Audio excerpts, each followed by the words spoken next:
Yo, yo, yo, yo, yo, yo, yo, how's it going? How is it going? Welcome in, everyone. Welcome in, Borelius. Bacon for Life is here. How are we doing? We're live. Twitch actually worked today. That was right nightmare yesterday. The most annoying thing was seeing some people go live when I couldn't. So why are you live? How come you're going live and I can't? Traiting. Yeah, you might have seen from the title. We're going to be reacting to the headline feature reveal by Football Manager 2023. I did think it would be about a 10-minute video. I thought that'd be good way to start the stream. The video is 42 minutes long. The video is 42 minutes long. We are getting 2 seasons of Wonder Kid, right? We've got... I'm watching this video live, right? We're watching a 42-minute video. I think I'm allowed to do that. Am I allowed to do that? Probably. Probably not. And then we're going to do Wonder Kid, and then maybe we might actually play some Football Manager. Who knows? Who knows? Who knows? But yeah, I'm going to jump into it sooner rather than later, though. I'm going to jump into it sooner rather than later because it's, like I said, it's 42 minutes long. So, welcome in, everyone. Pleasure to have you here. And we're going to crack on watching this. I mean, this is going to be great content because I just get to sit back and watch a video. Boom, boom, boom. Peggy 3. Oh, it's not very loud. Hello everybody, I'm James Alcott and I'm here How's the at sound? Sports Interactive today to learn Is about the James? 5 key headline features for Football Manager 2023. Once again, I'll be speaking to several people within the studio to discuss this year's Here we go. new I've avoided additions, all this as well the the last work half that an goes hour. into I haven't been on putting Twitter or together, anything. and how these features will improve your FM experience. First up is a man who needs no introduction. Miles, Studio gotta be. Director Miles Here Jacobson. he is. The boss. The main man. Mr. Miles Jacobson. Miles, good to see you again. Great to see you too. Welcome, although really you should be welcoming me. Let's legend. talk about the working practices when it comes to FM23, because a year ago we spoke and the world was a very, very different place. How has it changed for you? Well, it's been another. I'm just thinking, I'm hoping that interesting, the challenging box, year for my sure. I mean, camera box, you know, the pandemic isn't too big up here. Some people think it's over, but it's still been affecting us as a studio. We've still had people off most weeks during it, and we have once again had another year of growth and hiring lots of Hope it's all right. into the studio, which has been awesome. It's always good to have new colleagues, and some of those. What's have been this? working on Hey up. FM23, Hey some up. of Oh, I want one of them. Future projects as well. My manager's wearing the big coat, mate. It's also been a year of success for us. FM22 has been played by Split that one in, didn't they? people that have played an Nice FM looking game sharp before, suits as well.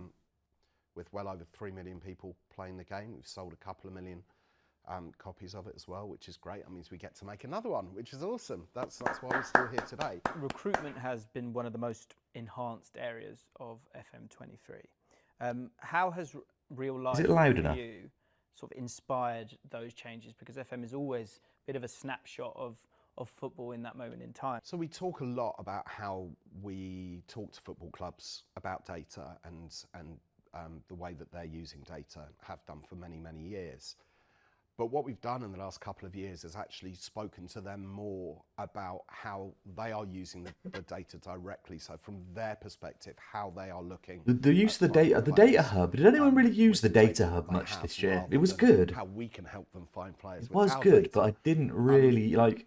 So with Zaragoza, you haven't we seen me spent a really lot of use the time data hub, talking to which is people on me, who I work suppose. in But recruitment in football clubs, which we've always done anyway. But as the studio's grown, rather than it being me or a few other people in the studio who know people at clubs going and talking to them, we've tried to bring that closer to everyone in the studio. And so every month we interview someone from the football world, but do it very differently to the way that journalists do it, because journalists want to find headlines and stories to be able to put out there to get people to click on their articles, right, and to go and watch them. Whereas picking up what you're putting all down. we're interested in is real life football and the features that we are working on. so we basically ask these people, and they might be managers, they might be data analysts, coaches. We had England under-21 manager the other week, directors of football. We're asking them questions directly about what they do that are specific to features that we're working on, some of which are in FM23, some maybe in future games if we get to So figuring out what the job of the staff is, I mean... make them, which hopefully you will do. And it's become a really important thing inside the studio. So with the recruitment features, it's been a case of talking to people who are scouts, people who are recruitment analysts, people who actually buy and sell the players on a daily basis. I don't really use the recruitment analyst either very much. I don't really know what they do. Closer to the reality of the day-to-day of what goes on in those departments. How long's this vid? But also, how often do you have surprisingly, how often do you have it shocked me a bit. I thought it'd be about 10 minutes long. It's actually 42 minutes. So Thrillies, if you want to come back for Wonder Kid at about 8:30, part of what we've wanted. probably about quarter past 8. You're all right. I'm not going to tell you how it works in the game because I'm going to let Cyrus do that instead. Absolutely. So lovely to chat to you. Set an alarm. Again, Set an alarm. Excited to play the game myself, and excited to talk about these new features with some of your guys in the next few minutes. Thanks for chatting with me. Thanks. Okay, let's get in. Recruitment revamp. Right then, guys, let's get into the juicy new features. Cyrus joins me right now, game designer, and you've got some good stuff here to tell me about. 4 key aspects, guys, that we're going to talk about here. Cyrus, let's kick off with the first one. We've got 3 key elements and then something that brings it all together right at the end. So stick around, guys. First up is the squad planner. Tell us about the squad planner. Yeah, so the squad planner, as you would guess from the name, it's all about helping you plan your recruitment out for the season. Well, they teased it, I should say. If we take a step back and think about, how, why did we bring in the squad planner? We were trying to assess how a manager looks at recruitment. What are the key stages of that process for them? So the way this is a big mug, by the way. I'm not just really small. When you go to it, what you're going to see is it's a really big mug.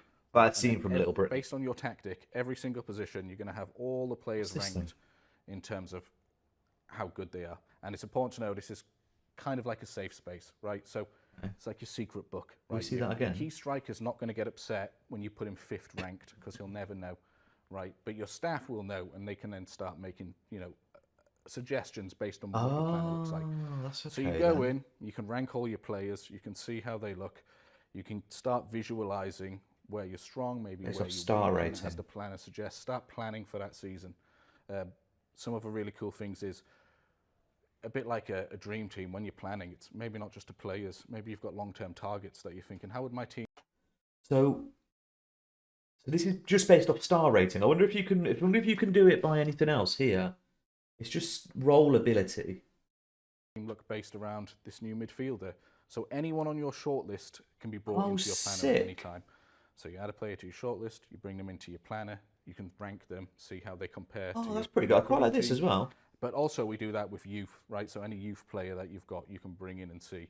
And talking about youth, we don't only have a current season planner, we have a next season planner and a season after planner, right? So you can be thinking long term, how is my team going to look in 2 seasons' time from now? The idea is hopefully you've given you as much information as possible so you can really make a great assessment which can help you lead into that next phase, which is planning out exactly what you're going to do with your resources. I really love the way it looks. I like that. When I saw it, I was like, I get it. It does look smart. Under this umbrella of recruitment that's had a real shot in the arm this year with the game. Let's talk about scouting, because that's the second one that we really want to dive into, and there's a whole raft of changes here.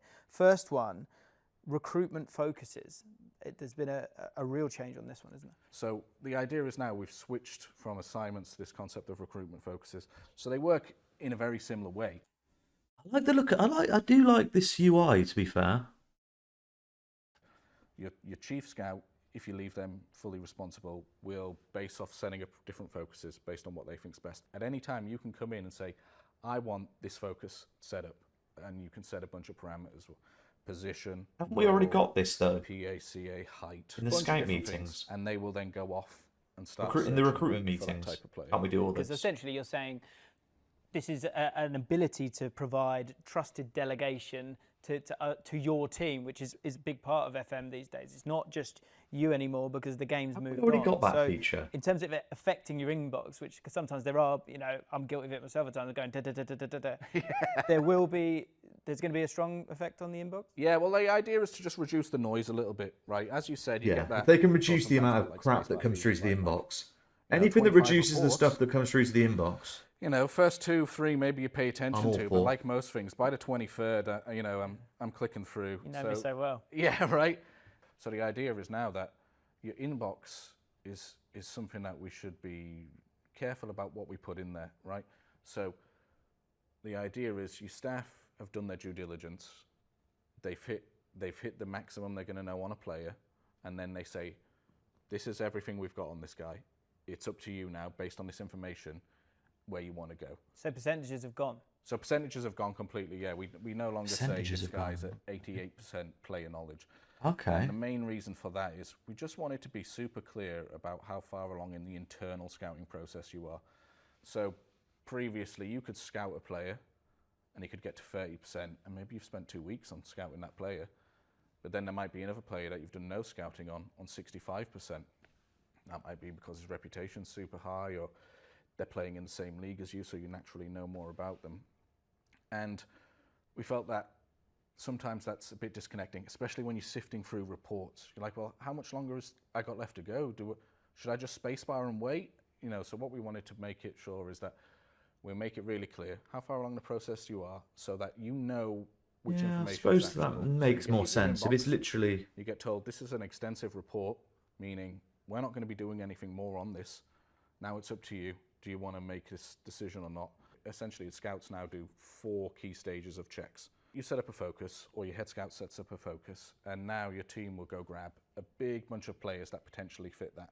All right. And at each of the 4 stages, they're going to find out a little bit more about these players and start whittling that list down. So by the end of it, you've got a more refined list of players that have. That could work quite well. That makes more sense. Fit what you've been asking for, or That what makes your a little scout bit more thinks you sense. need. What it allows us to do is give you players that more fit what you're needing, but also it gives us this nice ability to say, at the last stage, we now have this concept of near misses. So when you go to your scouting centre, we've revamped how that looks, right? So now you go there, you have an overview page, which gives you a great bunch of information. You get some recommended players. We've even put like a sort of guided direction. Maybe you're not sure what you should be doing. You can get little tips. Maybe you want to hire more scouts. Maybe this focus might be finished. The thing is, if I'm doing a youth academy long-term save, youth academy only, this is irrelevant to me. Be good for the beta though. I'll try it I'm out. going to set up a different type. But when you go to the recruitment focus page specifically, you can select any of the focuses that are set up, and you can, when they're complete, you can hit what we call near misses. And these are guys that have dropped out at the last second. So potentially, from whatever criteria you've set, they've just missed out. Bit too tall, bit too short, bit too old. Maybe you've asked for guys that hit 80% pass completion rate, and this guy hit 74. So then it gives you a chance that if no one in that list is really doing it for you, you can go to this extra place and see, oh, okay, maybe I thought I really wanted something, but this actually is now, I'm happy to compromise. So you're catering for, the laissez-faire FM managers, but also those guys who want that control that, no one's missing, through the net. You've got people with those near misses. Yeah, exactly. Let's move on to part 3 of this, which is agents. Now, we're chatting with Miles about how, real life or real football is always being implemented into the game. You're always analysing the game itself to try and make FM as immersive as possible. And agents have become a stronger and stronger part of it. And you've moved it on again. Agents are bugged, in my opinion, on FM 22. In this game this year, isn't it? I mean, agents can be a bit controversial. Like, love them or loathe them, they're a huge part, especially of top league. They're not football. going anywhere, are they? Yeah. They're not going anywhere at all. And oh, my bacon, reality, agents, man. They give you the wrong information. Deal to do with a top player. I mean, any contract, transfer, that agent's the first point of contact. Yeah, and they should speak to their client before they speak to you, and give you the right What we've done is information. evolve that. So now when you go talk to an external player and you talk to their agent and you say, are you interested? They give you some ballpark ideas. We now added a next step where you can back a little bit. So say... Delighted to hear you're keen on Matteo. Although he'd like to do Say business. you really like a player and his agent's saying, this is the sort of wage they're looking at, and you just know for a fact you're never going to be able to afford that wage. You can now say, Oh, so you can this looks great. contest it. We're just never going to come to terms on this wage. And then it depends, on the agent and the player's interest. So you get this little back and forth to see if you can come to sort of initial sort of understanding. Because it's all great going to talk to an agent, but if there's something you're never going to be able to hit, it's nice to just be able to say, is there any compromise here? Yeah, I get that. So again, we've essentially brought that functionality to your own players. If you want to renew a contract with one of your own players, talk to their agent. And just like external players, they'll give you a feel. Oh, you'd be happy to for this sort of package. It's like getting the feelers out. That's what we want to make sure that there's nothing like officially locked in. Sneeze. Okay. This is just a light touch. Taking them out to dinner, aren't you? Yeah. You're me. schmoozing a little bit. I see. Exactly. Nice. I can tell it in your eyes have changed a lot there. I get what you're talking about. Let's get on to the fourth feature here, because it kind of brings it all back together. I kind of again, like and that. something you talk I about kind the, of like that. Negotiating with the agent implementation and pre-contract. impact of agents and how you Not started there quite and you've moved what it I'd want, forward. And but I think yeah. that's the same with a lot of elements of the game. But recruitment meetings debuted in FM21. How are you taking it forward this year? Meetings are a tough one in general, right? Like real life, any meeting that doesn't have a designated purpose or ends with actionable They're getting rid of information, you kind of feel like it was a waste of time. And the more of those you have, the less likely you want to go to the next one. So we really tried to think, why should you spend your time in this meeting? What can we do? And specifically with the recruitment meeting, we realized that we have to adapt, and these recruitment meetings need to be bespoke for the stage of the season you're in. So we broke it down into three. First thing we're going to do is show you the new planner. This is how it's set up. Are you happy with it? Do you want to tinker with it? Just give you an introduction to this new part of the game that exists. And then the last part of that is, here's what your staff think you should be focusing on in terms of recruitment focuses. Here's the ones they're going to set up. Do you want to set up any additional ones yourself? Whereas right now, the very first recruitment you go into, 3 or 4 days into your job, we're hitting you with players you might want to sign. It's a lot to ask, new to the job. So that's why, Lark's finest. When you finish the meeting, I actually don't know who he is. Right. He seems to be very passionate about scouting and recruitment. That, you're going to get another meeting, which is a review meeting. Let me see what his name was. As the name sounds, they're just going to explain to Show you. me. Here's how we found, based on the focuses. Here's potentially who you've not signed. too sure so who he focus is, that may no longer be relevant. And also players maybe you've been trying to sell. Here's the 3 players you've been trying to sell. 2 of them we've managed to offload. So you get a Welcome in, by the way, my friend. Things are going, and Yeah, he'll be some kind of dev. I think everyone they're speaking to will be some kind of dev. So we obviously involved in the game. Yeah. And now I'm not sure exactly who he is though. Essentially, a very I've not seen him before. Update meeting. Transfer deadline days are coming. Let's quickly review what we're still missing. Out of the focuses you've set, we've signed no one. Out of the players you've listed, you've sold no one. Right. So deadline day. Maybe when you get that news item now, you should probably click accept because we need to maximize. But on the flip side, I've hit everything I need to hit. You know what? When that deadline day comes around, I can happily sit back and sit that one out. Does anyone think the UI looks a little bit basic? So exciting times when it comes to recruitment. Little bit Be it basic. if you want a bit more chaos or you want a bit less chaos. Either way. Maybe it's because I use the Zealand Yeah, for skin at sure. the Just moment, trying and to that's give you as quite much, numbers control as you want, flooded. But to play it your way, essentially, that's what football managers are about, right? Creating your own story. So we just want to empower you as much as possible to be able to shape that story however you think. okay, not bad. Here we go. Match AI and animation. We're going to see some match action. Let's go. So once you've used all those recruitment tools, Let's go. you yourself a few Wonder Kids, a few Out in, I'll experienced give that pros, you've got like a 7 out of world-class 10. team Decent together. You additions, wanna we'll see. get onto that pitch and see how they perform. And so now we move on to one of the GOATs, of course, Nick Madden, who's had a Nick promotion, by the Madden. way. Now senior match engine producer, Nick Madden, and lead match QA analyst, CJ Ramson, to talk about Nick Madden's the a match, legend. the match engine, and so much more. This is a juicy bit, guys. This is exciting. Yeah. You've got a lot of I've said before, guys, if you're ever trying to get a friend to play Football Manager, get them to listen to this guy talking about his game for 10-15 minutes, which you're probably going to do now, and they'll be well into it. Let's see what he's got to say this time. love for the game last year, which is nice, isn't it? Oh. How do you feel about that, and what can we expect this year? Yeah, it was like absolutely phenomenal, the reception last year to all of the features and just the amount of players that are playing. He follows me on Twitter. We're Can you believe that? incredibly proud. so many people scoring. not follow me on Twitter. Sort of tearing up the. If you want to be script like Nick themselves, Madden and himself, there is the it's link. about us this year. Again, trying to beat ourselves. It's so difficult yet so rewarding to work on something that is never finished, because we're iterating every year upon the match engine, and yeah, we want to take it to those extra levels. So for FM23, It is cool, isn't it? It does actually. the majority of our cycle working on our AI managers. Let's go, Nick. We Come on, what you bringing us? manager, we look at every single manager across the world. So we have 1,000 scouts all across the world that are looking at the different data points of all the managers. So we want to simulate. Quite those quiet, managers isn't he? Let me know in the if he's too best quiet, way by the way. possible. So we want them to have their tactical styles be reflected in the match engine and in the AI simulation.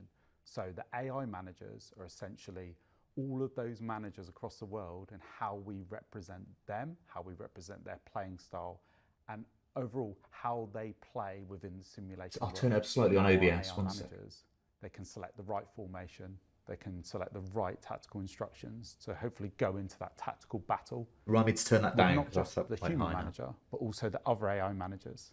Wow. Because we're simulating thousands upon thousands and millions. Yeah, upon the ME millions of wasn't bad. matches, I all don't in the think it was that bad. background. So we want to make And sure the that animation, simulation the match plan animation was really is good. both believable, realistic, and when you're playing in a match, you feel like there's that tactical battle. You feel like you're being tested, but also, you know, that the AI manager is representing what we're getting from the data. In terms of that sophistication, that's where you hell, come James. in when it comes to You're the right. testing, I would imagine, CJ. How extensive James's is that? booming voice. Tell and me about Nick's your role here at little FM. quiet So voice. the main part of my role within the team is to kind of lead the team in making sure that our testing and the final match engine is as close to real life as we can get. CJ So Ramsey. we watch a lot of real football, obviously in our spare time, casually, but also at work during meetings. We'll have meetings where we watch a full match of football, and it won't just be looking at the scoreline or I did that attacking once. defensive play. Got a We'll disciplinary. really break it down. So how does this team press? We'll compare a low block to a high press. We'll compare different types of manager style to really see, is that reflected in game, and does Football Manager look as Let's look close to at the real life Daniel as Sturridge. possible? Along with watching real Here we football go. as well, we What we got also going on watch a here? lot of the match engine, not just playing the game ourselves, but also as a team.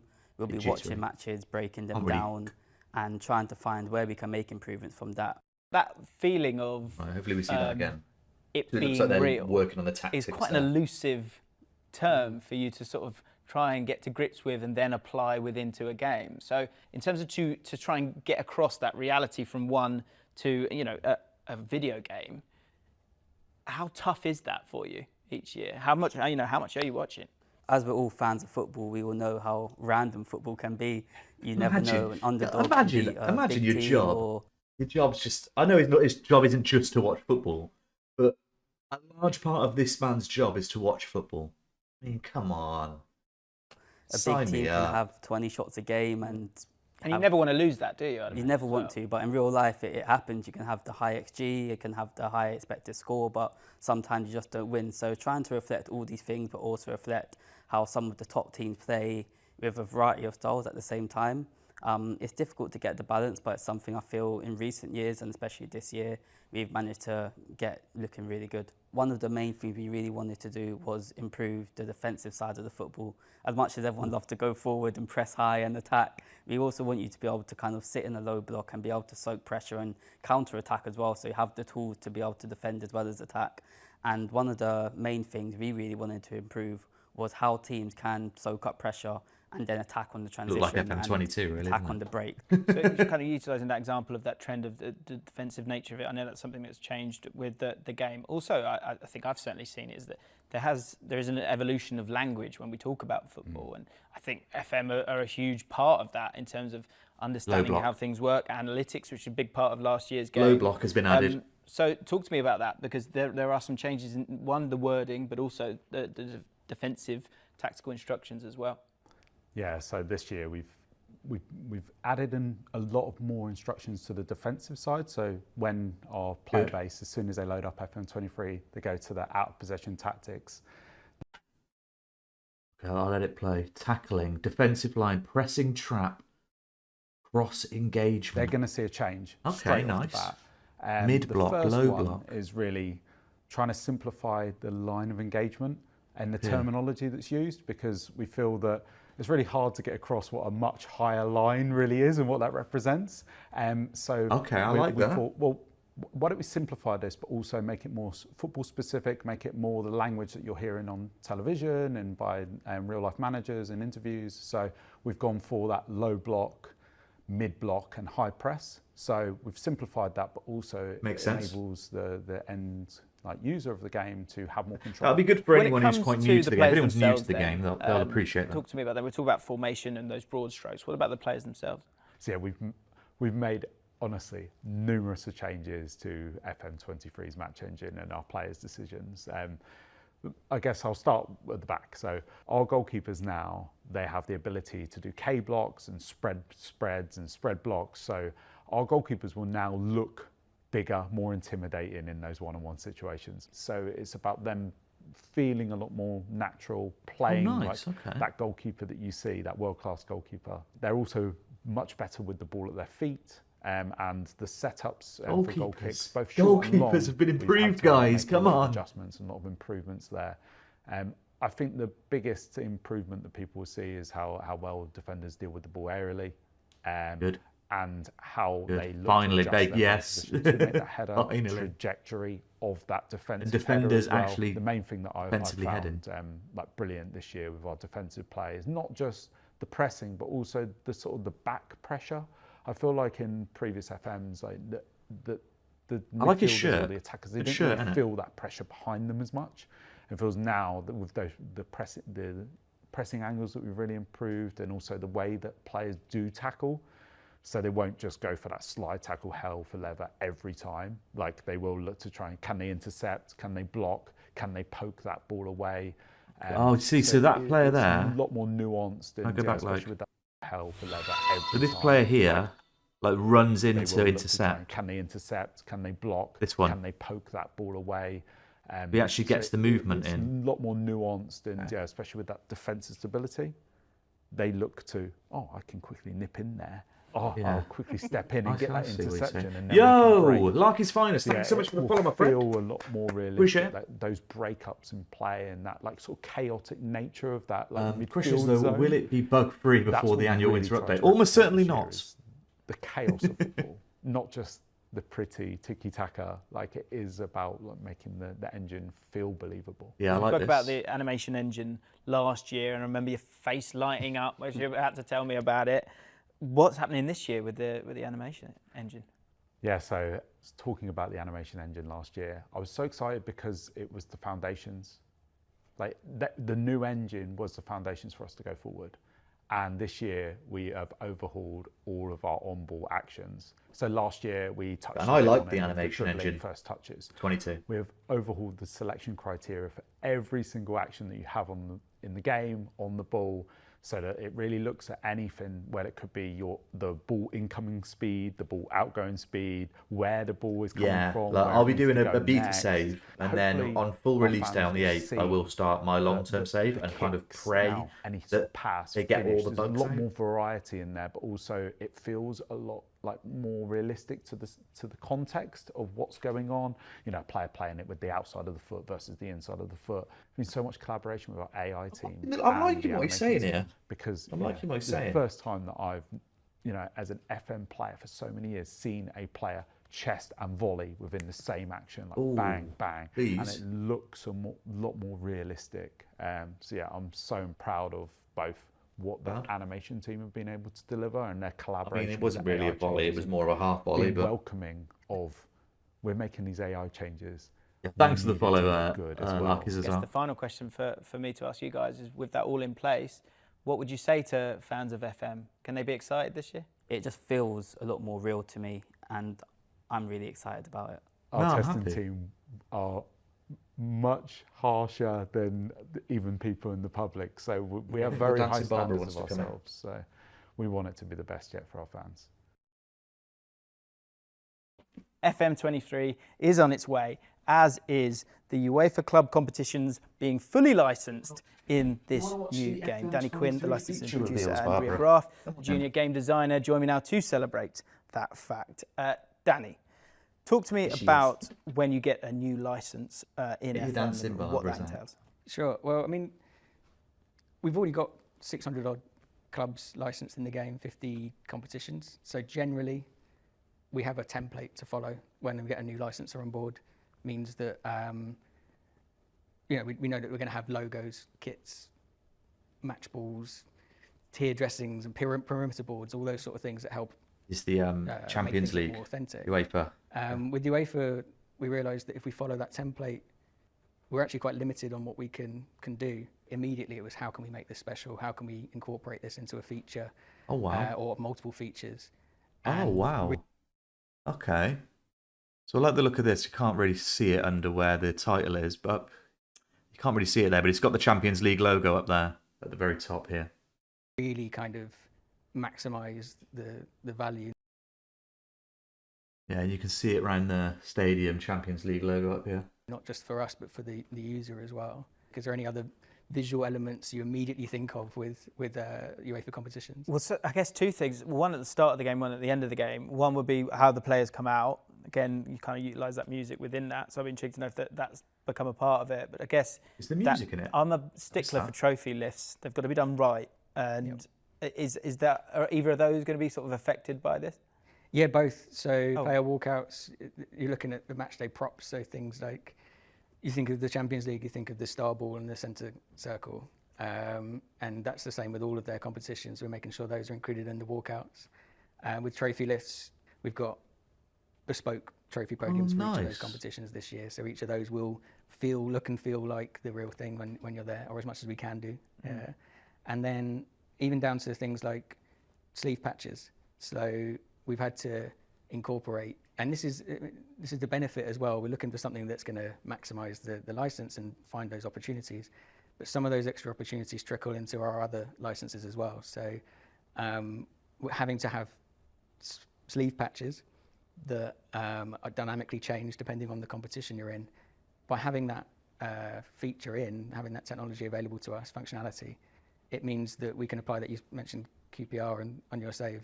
If you leave the championship, you'll no longer wear the championship sleeve patch. If you were to get relegated, you'd wear a League One sleeve patch. I did that. Yeah, we didn't need to go down that road. Promoted as well, you still get the Carabao Cup. That's pretty cool. But it's those that. Yeah, I don't know. They didn't say, did they, when I was away from my desk? You're in as well. Because we wanted to make sure that was possible for the Champions League. I don't think they will. It's there for promotion relegation, and even if you are the winner of the Champions League the following season, you wear the winner's sleeve patch as well. Do you? Oh wow, so this is actually pretty gorgeous cool. Little touches, little bits of detail. To I like that. Just go forth with. That's not game changing, but I like the little details, like little touches. How's it been working with increase the immersion? I mean, it's obviously such an amazing opportunity. It's this big brand. Everyone in football knows it. Everyone wants to reach the Champions League when they play Football Manager. Designer. So to have the opportunity to take some of that excitement and add it to our game has just been so great. We were talking about the cup draws before we started filming, and you were saying some lovely stuff about that feeling of celebration and what it will bring this year. Talk to me about that. So what we really wanted to do was just add a greater sense of excitement, celebration, and make it more of an occasion that is closer to what you might expect from a real life draw. So we really wanted to move away from just a list that appears sometimes in the game and make it a real event. So we've made cup draws a full screen experience this year. Cool. And that's pretty sick. That's pretty sick. Hello everyone, and hello to everyone watching along. I'm your host for the proceedings. I'm sure to be a dramatic draw for the UEFA Champions League group stage, so make sure you don't go anywhere.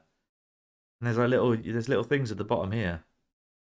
Excitement is rising, Mimi Usafani says. Another feature that you skip away from. So what we did, we added a lot of narrative elements that really... and it shows the teams which can't be put in the group. That's pretty the rest cool. Of your save. So it is something that actually evolves with you as well. So it will reflect your journey and where you started, where you are now, and establish a greater sense of history throughout. So you will have more context to the competitions, to the clubs you're facing against, and your own journey. So yeah, and for UEFA, that especially, it is a celebration. We're celebrating cup draws, we're celebrating having the license, and we're celebrating the player. So I think seeing that with the official graphics and logos is going to be even more exciting. Yeah, and there's going to be commentary in that as well, so text at the top. So again, it would be one where I think in the past there might have been certain FM managers who would have gone, okay, well, I'll just find out who it is or just let it happen quickly. People are going to slow down, aren't they, when it comes to the cup draws now? I enjoy the I'd draws imagine now. so, yeah, I mean, so the pace of it, I'll it's enjoy still that. You're choosing. There will be an element that happens. If you were to leave it, it will happen by itself. But there's also ability to go through at your pace if you're someone that might want to go a bit quicker. But I mean, to mention the cup draws as well, it's at all three of those levels with the Conference League, Europa League, and Champions League. That's nice. That's good to see. Separates what we do with Football Manager that might be different to other games where you immediately want to go to the top level and try and do everything at the best you can. Like to have even your first season in QPR Manager might be a Conference League, would be the first time you're in Europe. We want to make sure that feels as special because it's the first time there, and then the following season, then it's Europa League, and then maybe your fourth, fifth season is when you're looking at, okay, now it's Champions League glory. But each time it feels increasingly more special, and every level has been sort of catered for as well. I guess you've played the game as well. How has that felt playing the game? Does it feel that little bit different? It's Because like I think a lot of it's like people, myself certainly, version of the transfer deadline implementation. I was really, really excited. It's not a vital thing to add, but it does add a bit of immersion. It's not huge. Was something that I'm going to be more introduced to this year because I was one of those users that just sort of skips through it, doesn't worry too much. But now I'm going to make sure to spend time with it. Future me as a manager, when I hopefully get QPR to that point, I thank you both for that. Thanks for spending a bit of time and chatting to me about it. I'm excited to get into the Champions League. I'm guessing no anthem then. I'm guessing no European anthem. We just have to play it ourselves over the top. Right, support our confidence. Fans Make Football and in FM23, their voices are being represented by the new Supporter Confidence feature. To help me bring a bit of French sophistication and just to explain this whole process is lead game designer Remy.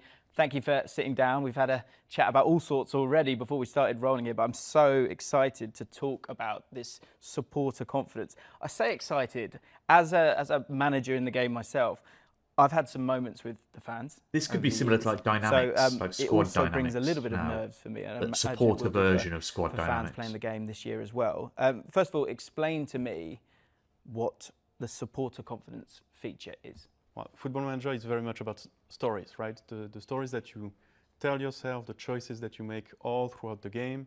But these stories are not specifically about matches, not specifically about players. They're about the world of football. And picking up what you're putting down, Remy. The design team really evaluated what was in and trying to amplify the stories that were already created by the players. The rationale here was fans are a big part of football, but they are not really a big part of the game yet. And this is something that we should probably work on, and this is what we did. So it was really about making sure that fans were represented in one way, but that would also impact directly the game. There's literally nothing like that. Your choices. And visually, literally, you know, as you see it within the game, how did you come up with that visual? You get like the supporters aren't happy with this transfer, or they rate it B-, not happy that a player left or whatever. But then nothing really happens. You just get a cumulative, or the fans are pretty happy with it. That's about it. Representation of it. So in the game, you're going to be able to see the breakdown of that fan base directly on screen.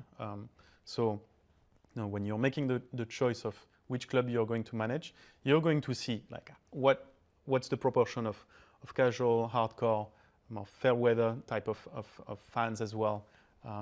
And so this is something that you're going to be really just look at it in terms of percentage. Oh wow, okay.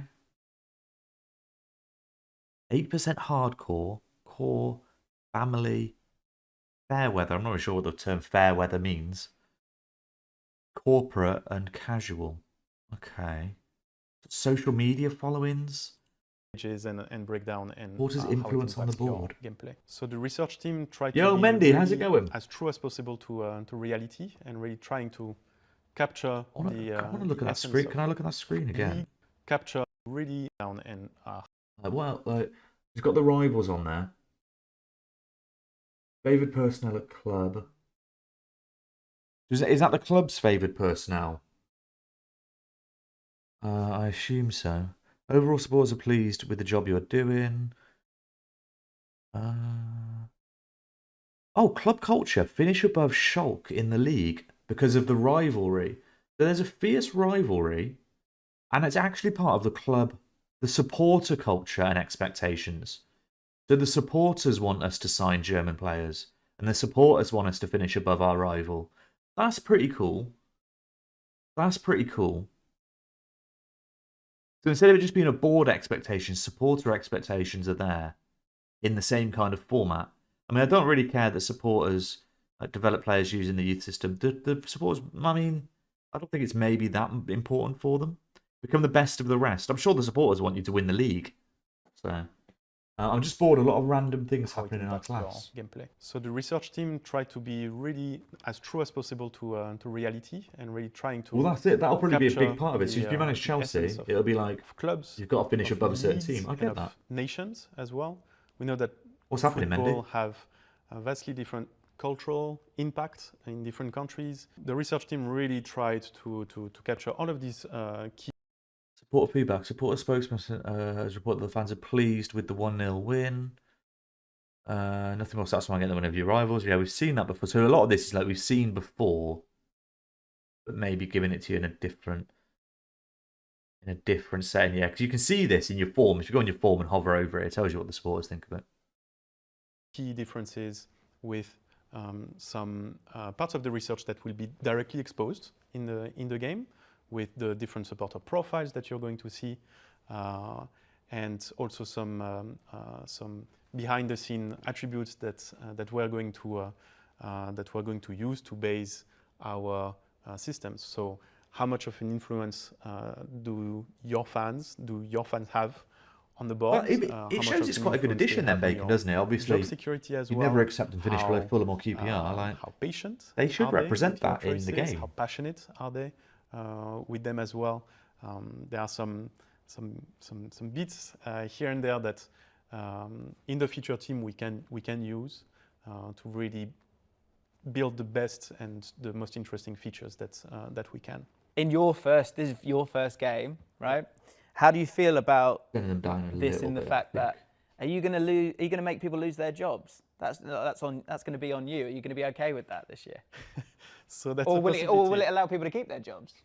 So that's the two sides of the coin, right? I'll turn them down a touch. I think they might the be a little fans bit. will have they might be a all right big now. say about your job security, but it's depending on that on the club that you're managing. But yes, that's what I'm most excited about. Is So that the fans can kind of pressure the board to sack you, basically, at some clubs. well, you know, when we're working on a new feature, we are also trying to assess what is the story that we're trying to tell, but also what impact does it have on the actual gameplay, on your choice. I wonder if there'll be some kind of feature. Say you're unemployed, you're doing a journeyman and you're unemployed. I wonder if there's like a likability kind of factor, where like you're more likely to get an interview at a job that if your reputation might not be high, but you're known for being a likable guy, people like, yeah, get him in. I don't know, that kind of thing. Maybe there's something along those lines about your manager's personality being more or less likely to be offered a job or offered an interview based on how he reacts to supporters and stuff. Be interesting. And here then, here they will the Rangers definitely Celtic have rivalry. Yeah, impact, yeah. And it's one of the most In the morning, it's going to happen. it's one of the most crucial system that we have in the game. Yeah, it'd be right? interesting what It's your happens ability with. to keep your job and to keep managing the club that you like. And essentially, if you're ignoring the fans where they have a huge influence on the board, yes, that might put you in trouble. Yeah, that's going to be interesting then. Like you say, with big rivalries, to say like Rangers do finish below Celtic, more likely to get sacked than you would normally from finishing second. I suppose conferences become more vital to attend instead of just leaving it. Yeah, I mean, you know, Bacon, I'm a press conference fiend. I love a press conference, but I mean, I normally click through it. But dynamic manager timelines. Let's go. One of the most visual additions to FM23 is the dynamic manager timeline. What does Ali this mean? Hughes, the junior game designer, joins me now to talk through this. As we said, very, very visual element of the game this year. Tell me about it. Yeah, so basically what dynamic manager timeline is reframing what we consider milestones and achievements. Yeah, Lucky, definitely. So right now it's a list of very objective milestones and achievements. So like winning. It's going to be raging. Winning manager of the month. We got all those kind of objective lists there. We wanted to include the subjective elements. Those are what really define the story. So we really wanted to reinforce those storytelling elements and really highlight to a player that every save is unique to them, really. So what can you expect to see in terms of this element, and when does it sort of arrive within the game? Yeah, so it comes in the end of season review. When we kind of talked about it, Oh, wow. The manager was hired. Watford recorded a famous 3-0 win over Luton. Youngsters to watch received the acclaimed NXGN. Golden goalie. Interesting. Looking at what really we consider to be our favourite things in Football Manager. So like signing a bargain player or integrating a new gen. Acknowledgement with nomination. Thomas Muller scored loads of goals. Sadio Mane got top goal scorer. Oh, so it just goes on and on and on and on and on. Oh, that's pretty cool. That is pretty cool. Yeah, there's like a plus, there's like a forward and backwards button here, and this is like 24, 25. From the youth team. These are the things that really excite us when we're making the game. And we wanted to have... Again, not a vital feature, but... So this is a kind of a new way of evoking some nostalgia, I would imagine, because also, I guess, in terms of, you know, if it's 1 year, there's going to be so much that sort of comes at you. They but haven't once you've mentioned been set managing pieces. 20 years. I don't know what your PB is in terms of how many seasons you've done on Football Manager, but as that goes along, that dynamic timeline is going to look pretty extensive. What will be included? And they haven't mentioned set pieces. Nostalgia is a great word for it. I think. They're going to pretend they don't exist, Bacon. They might have taken them out completely. How many times we've won the league? It's always about these like special players. You should take all set pieces out. Or the time that you beat your rival 5-0 after 4 years of not doing so. So those are the things we really wanted to highlight. Those kind of special, unique moments in your save. That you kind of don't really see much in the game. You don't really get a pat on the back for signing a bargain player, but it means so much to you when you're doing it.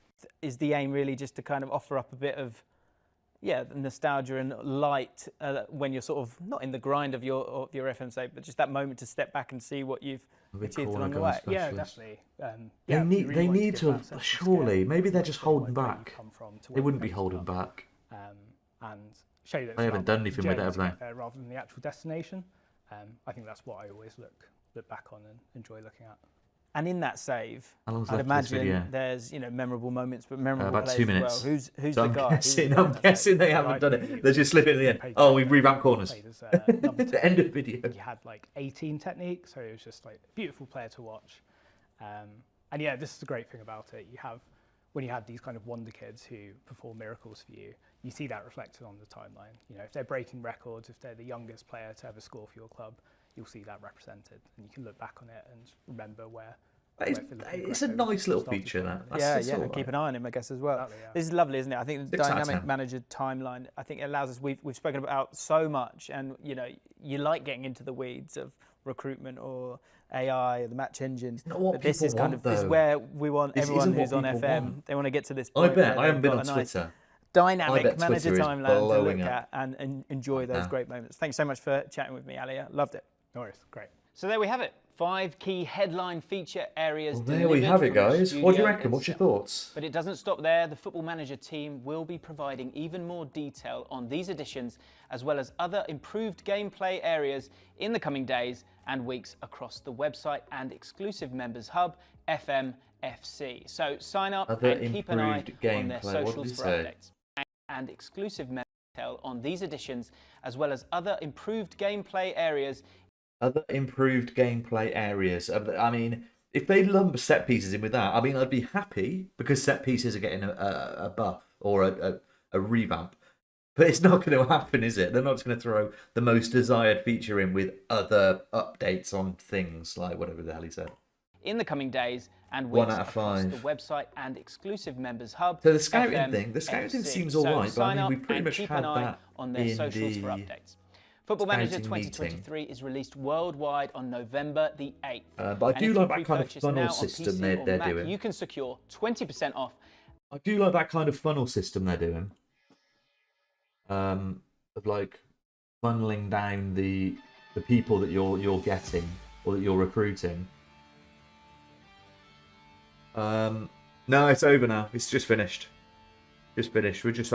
I'm just digesting it. I'm just digesting it, chat. So where is it? The recruitment revamp is alright. Match AI, I really like the look of that. I really like the look of yeah. I really like the look of Match AI. I'd give that like 7.5 out of 10, but obviously seeing is believing. UEFA Club Champion competition licenses. Good. Good. Yeah, goalies look good. I like the low block and the addition of the defensive instructions and the way the players seem to move. The way the defensive players moved around the pitch looked better. But again, we'll see. There's no Champions League anthem, by the sounds of it, which is a shame.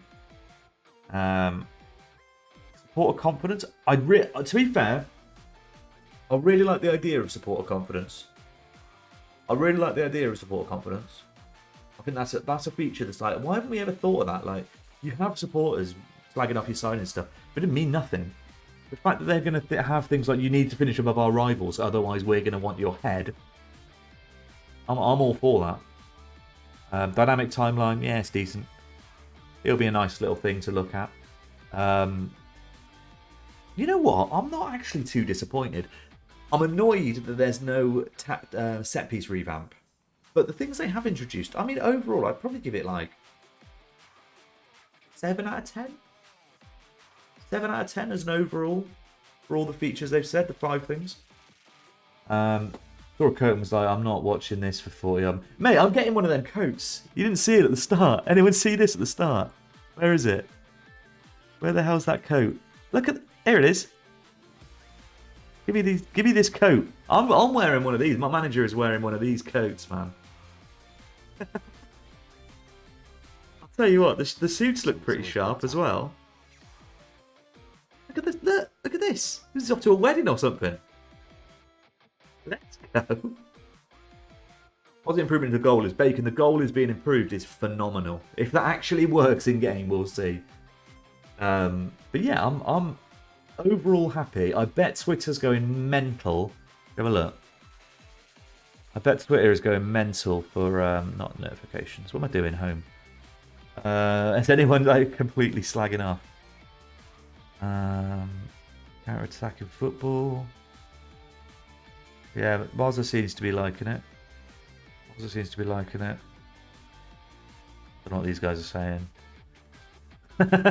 Me when FM drops new features whilst I'm in Austrian Oktoberfest. Let's go. Drop a like on that one. Fucking Zealand, man. Yeah, I don't know what people are saying. There's the new Diglett lookalike from the new Pokemon, if anyone's interested in that. Yeah, sick. Sick. Goals being 9 foot tall in one-on-ones. Yeah, we'll see. Hopefully they do. The Scott Parker design. Yeah, hopefully they had something like that. It'd be good if they had like jumpers. Can you get jumpers on it? I don't think you can you? Right, should we load up some... should we load some Foot Manager up? Should we do some Wonder Kid action? Should we do some Wonder Kid action?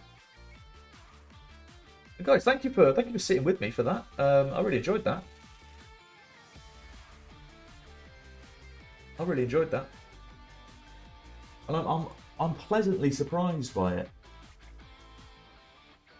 I am pleasantly surprised by it.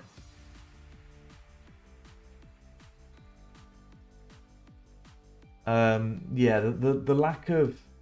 Oh, what am I doing? Let me load up this. There we go. The lack of set pieces is a little bit like, ugh. Maybe they should have done something there.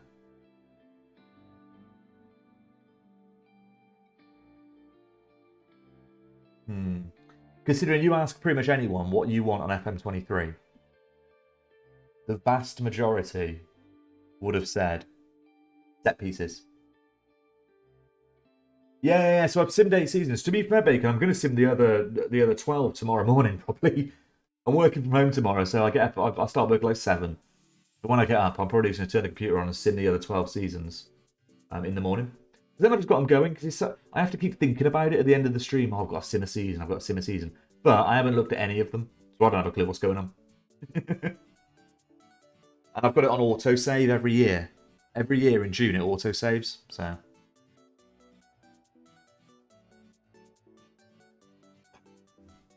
Is the music at the right level? Yeah, the music's at the right level. Right, for anyone that doesn't understand what the hell's going on right now, we have put 15 Wonder Kids at one League 2 club, Nottingham Forest, and we are simulating 20 seasons in the future to see how well Forest Green can do, whether our Wonder Kids can take them all the way to the top. We should jump into it. Let's see how they're getting on. Let's go. Let's go. Right. Season 5. Who did I say? Who did I say? It is Forest Green. Who did I say? Did I say Nottingham Forest?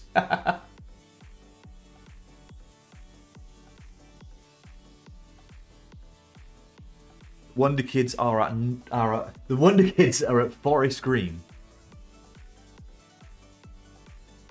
Disgraceful. Our 15 Wonder Kids are at Forest Green. Not Nottingham Forest. Right, Season 5, guys. Season 5. Let's see how we've got on.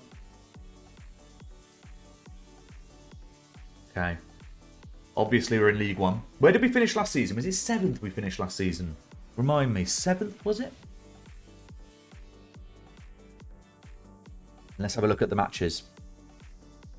Everyone's playing games, man. Even the lowest games. Bacon, you're the lowest games on 30. That is impressive. That is impressive. Not Young, Alexandria, Wonder Kids all smashing it at the top. Just Martin obviously smashing it. Right, where do you reckon we finished in League 1? We finished 7th last season. Surely we've got into the playoffs. If we haven't got into the playoffs, we've gone backwards. Because the 7th is the only position you can finish which isn't in the playoffs. Playoffs for sure. Let's have a look. Oh, I've seen it already. I've seen it already. Let's go. Let's go, guys. Let's go. Lux, yeah. So everyone's already in. We do regularly do Wonder Kid updates. There is a channel point redeem you can redeem if you want to do your nationality and things like that when we do our next one. Or if you want to catch up, there will be YouTube updates of everything. So yeah. Guys, champions! We are champions of League 1. And we have smashed it as well. 101 points. Next best being 86. Let's go. Right. Hayden was up front. Hoth was behind him. We've switched to a 4-4-1-1 formation. Adam down on the left midfield. Not Young right midfield. Ducky and Wonder Kids in the middle. Alexandria left back. Myself right back. Mendy, Arcana, centre halves, and Martin in goal. And that is a full 11 of Wonder Kid FC. This is why we got so many games, because our Wonder Kids are pushing all the other players out. Let's have a look at the squad. Appearance, I mean, Finn Stevens got a few games, and Jordan Shipley. But other than that, I mean, everyone's getting games. Gavin Brash getting 18 goals. Gavin Brash getting 18 goals this season. Stepping up over the last couple of seasons, wasn't getting a look in, and now he's got 18 goals and a really good average rating. Let's have a look at Thorelius. Yeah, we're starting to outscale the opposition. As they're leveling up, they're 20 years old. This is when they're going to start skyrocketing, you'd hope. Aurelius, you got your goal for Bolivia? You got your goal for Bolivia. Let's go. 36 games in total in the league. 8 goals and 7 assists, so really contributed well. Physicals looking well. Your technicals are getting up there as well now. And that is very good. Oh, 1 second. Yeah. You had one season where you didn't get quite as many games. But in season 5, you I mean 148 league appearances in 5 seasons. Very good. Where are you? Bacon, here we are. Bacon is finally stamping his mark on this team. A 7.11 average rating in the league, 21 appearances, getting a goal and 2 assists as well. You came up with something to prove after a half season, 100%, man. 100%. And your attributes are going up, you're looking stronger, your physicals are top. Getting those mentals up a little bit. Yeah, 17 that's literally 17 concentration and 15 decisions. 13 positioning, not bad either. For a 20-year-old playing in League One. Let's get an S raffle on the go. Let's get an S raffle on the go. Yeah, looking very good. Looking very good. Still not got a goal for San Marino. Not a surprise, really, as a San Marino central defender. Yeah, overall, very, very good. Let's have a look. Any manager changes? It's Sean Derry. Sean Derry came in at the start of last season. He came in at the start of last season, and he has taken us to promotion. This man is our saviour. I mean, he's got the best team in the Football League, to be fair. Landmarks. Nothing huge. A couple of stadium moves. We moved to Echo Park and a temporary relocation to the county ground.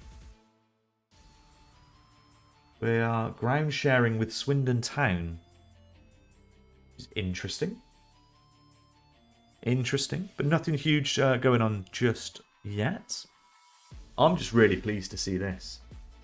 And we know that all the other ones, Gavin got in there, Bacon got in there. Everyone's getting games in this team now. Everyone is getting games in this team. International caps. Gavin's leading the way. Alexandria just behind. Holth is there with 15 goals for Trinidad and Tobago as well. Yo, Owen, how's it going, my friend? How are you doing? How are you doing? I'm hoping to get in some Among Us with you again. Guys, if you're not following How We Roll Owen, make sure you go and give that man a follow. Top streamer. One of my favourites to just chill and watch, to be fair. He knows what he's talking about. He's a tactical genius, which he proved. He proved yesterday. I mean, you came after Gavin, who kind of butchered the team a little bit. But you did well. You did well with what you had. Yeah, make sure you go and give this man a follow if you're not already. He's a top streamer, and he's not a bad Among Us player as well. But he can be a little bit sus. Yo, guys, where do you reckon we are going to finish in the championship? So, if anyone's unaware, this is a Wonder Kid FC save. We've got 15 Wonder Kids created from chat, from our subs and followers and all that stuff. We've put them at Forest Green, and we're seeing how far we can get. And we've just been promoted in our 5th season into the championship. Bacon says 11th. I think, to be fair, I'll go around that same area with you, to be honest. I might go one up. I might go 10th. I might go 10th. A little bit more confidence, but I think it's in that ballpark. Owen going straight in there with 3rd. I mean, it's possible. We absolutely dominated League One. We dominated League One this season. These Wonder Kids are now going to be 21 years old. There's a chance, you know. Respect yourself, man. Hey, man, I'm just simulating it. I don't know what's going on. Blame all these guys. Blame Bacon for life and Forelius, you know. Alexandria. These are the ones that need to pull us up. Wanted to say 2nd. Well, we'll see. We'll jump into it now, actually. We'll jump into it now, because we couldn't go live yesterday. Let's load up season 6.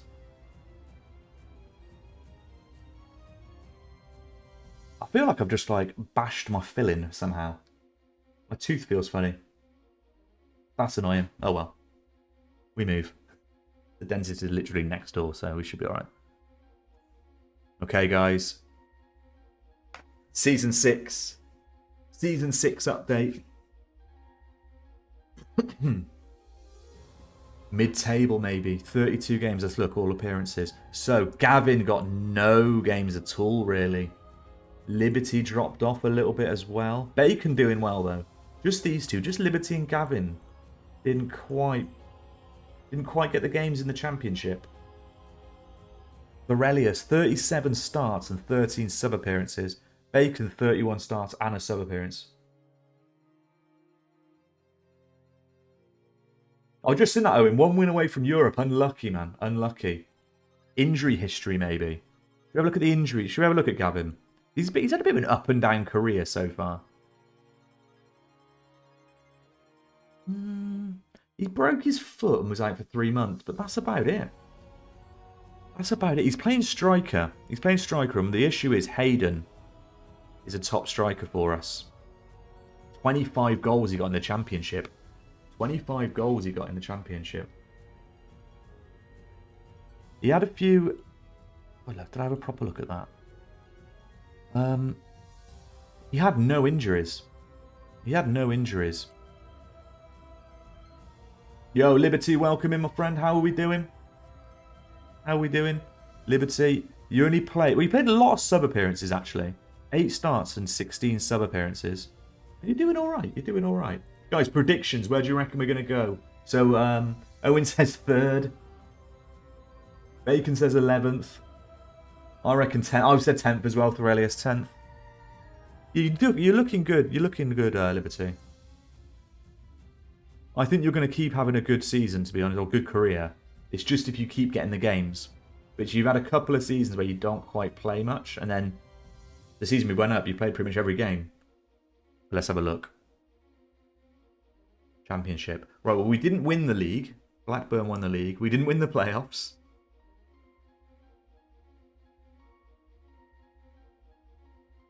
Oh my god. Oh my goodness me. Playoffs. We lost to Fulham. We lost to Fulham. We drew the first game. We drew the first game. 1-1. And they beat us. They beat us on the road 2-1. Oh my goodness. Right, let's have a look at the team. Let's have a look at the team. It's pretty similar to what it was the season before. I mean, Katie Gordon's got in. I don't know what you're doing in this team. Get out of it. Wonder Kids, Ducky, Not Young, Alexandria, Mendy, Akana, myself, Martin. Pretty much the same lineup, but I mean, I know that's not a great snapshot of it. Most appearances. Most appearances. I mean, again, none of the non-Wonder Kid players are really getting many games apart from this on-loan player. He got a fair few games, and he was the one that pushed Adam out of the team. Let's just check if you had any injuries, Liberty. Well, you did have a few injuries, did you? Or you've just got an injury. You've just got an injury. Are you okay? Have you recovered from that injury? You had a damaged knee cartilage, which doesn't sound pleasant. You also had an Achilles tendon injury.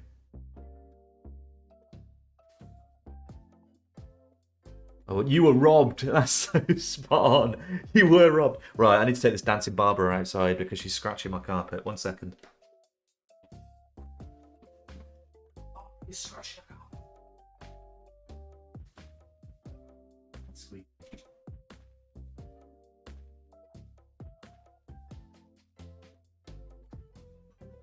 Little dancing Barbara. The little dancing Barbara. She was squeaking at me, just scratching my carpet, like. But then she'll want to come back in a minute. She'll be scratching at the door the other way. Yeah, so I mean, you've done really well for the under-21s for France. I wonder if you'll ever push the France national team. I mean, there's so much competition, obviously, in France. Yo, the dancing Barbaras, let's go. Get those dancing Barbaras out if you've got them. Right, where are we? So, I mean, this is unbelievable. The fact we finished 4th in our first season. Let's have a look at some of the award winners. Player of the month, we've got a couple. Not Hyung's got a few there. Oh, not headlines. Manager of the year, it's got to. How has it not gone to our manager? That's mad. Player of the year, not Hyung. I'm pretty sure that's his second Player of the Year award of his career. He's obviously our best player. Team of the year, not Hyung's the only one in it. Blackburn ran it. He ran away with it. Top goal scorer, not Hyung. 26 goals. I thought that was high when I saw it. I'm like, this guy's got to be. He's got to be there or thereabouts. Young Player of the Year, not Hyung. I mean, this guy's having a career. It's a shame that he's locked at Forest Green, the poor guy. I mean, this is Premier League level attributes almost. Forest Green icon. Oh, that's a good idea. Should we have a look at the icons? Icons of the club, not Hyung. Looks like he's the only one so far. How are none of us, hardly any of us are in the favoured personnel? Madness. Madness. He is our captain, to be fair. But yeah, guys, so we finished 4th in Season 6. Predictions for Season 7? We'll do our Season 7 update on Sunday when we're next live, by the way. We might do a double update again on Sunday. We might do a double update again on Sunday. We'll do Season 7 and 8. Season 7, you reckon we're going backwards, Bacon? You reckon it was a bit of a one-season wonder? First 100+ points. This is what I like to see, Owen. This is why you should go and follow Owen. Palace did it with 103 points the year before. Doable, man. It's doable. This was a fluke season. I'm the one who's normally pessimistic. I reckon. You know what, Owen? I'm going to go first as well, you know. I'm going to go first as well. You are a fluke season. We're a bunch of flukers, man. We're just a bunch of fluky. I'm not going to swear. Yeah, we will see. We will see. I'm saying 102 points on the nose. I'm going to go 101. I'm going to go 101. Oh, and if you want to see the rest of it, by the way, there will be a video up of it on Saturday morning of the first four. So I'm like cropping up what we're doing here and just putting it together in a little video. And then I'll do like 4. I'm doing like 4 seasons per video. Yeah, it's fun times. It's fun times. Right. I'm gonna go promotion next season, 101 points. We'll see. We'll see. Who fancies a little bit of Zaragoza? I'm panicking about Zaragoza, right? I just get this game. You're just in sync. You're just in sync with this. Tactical genius. Tactical genius. I mean, when I was watching your stream yesterday for the charity relay, one of your top tips was scout anyone Irish. I haven't seen Zealand make a video out of that one just yet, but I mean, maybe if we have a word with him and see if he can kind of spread the word on that. Maybe he's clearly missing a trick. Right. For anyone who wasn't here last time, what even happened last time? Oh, Liverpool happened last time. I was 3-0 up. I was 3-0 up in the game and lost the game 4-3. This is the most bottle job game. Like, you can see it, you can't really see it. If I got my left side screen set up, I have, what is that doing there? Just add browser source. How about go away? So we went 6th minute, 31 minutes, 48 minutes, and we took the lead. We were 4-2 up on aggregate. at half-time, or just after half-time. And then we had a complete meltdown. They came back with 2 goals, took it to extra time. We then had 2 players sent off in extra time, and they scored 2 more goals. I mean, this is a standalone YouTube video, this game. I may even do that. This game is a standalone. My emotional roller coaster in this game is what FM's all about. But apart from those games, we did all right. We won a few, kept a few clean sheets. And you know what? I'm actually going to I'm going to try and finish the season today. You know what I'm not going to do actually? I might skip some press conferences. I don't normally skip the press conferences, but I might actually do that just to speed up a little bit. Yeah, guys, thank you for chilling today, by the way. Thank you for everyone who is here. Thank you for everyone who watched the feature reveal video with us. Have you seen that, Owen, by the way? Have you seen the feature reveal? I assume you probably have. If you have, what are your thoughts on it? What are you thinking? Goal bonuses. I give this man too much money, you know. I'm just such a generous guy. These goal bonuses, assists bonus for Pepe. Money coming out of your arse right now. He's no longer concerned about his playing time. Good.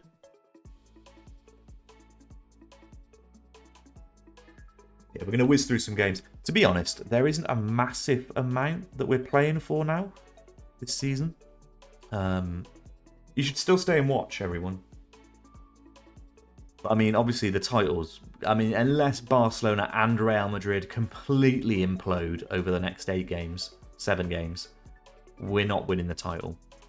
And we're pretty much guaranteed Champions League, unless we completely implode. We could finish second still, which would be an equal highest ever finish for Zaragoza. That's very good.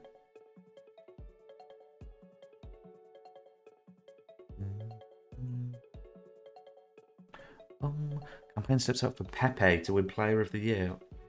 I revived this man's career. Now all we need to do is win the Champions League for him. We need to win the Champions League. 17 goals from a £3.2 million signing. 17 goals and 11 assists. Look at those attributes. I'm on the wrong side of the screen. I don't like being over it. That's better. 7.38 last season on a 7.57 this season. Who thinks of signing Pepe, you know? He did a little Rabana. Rabana? What's it called? I don't know all the fancy terms the kids are using these days. And what I might do, guys, as well, if and when we finish the season, I'll probably do the off-season offline. Purely because I'm very conscious that the new game is going to come out in the next month. I want to make sure that we get through the next season. And we're not like 2 months away from it when the beta drops and then I'm like, shit. So, yeah. Just to speed things up slightly, I'll probably do that off stream.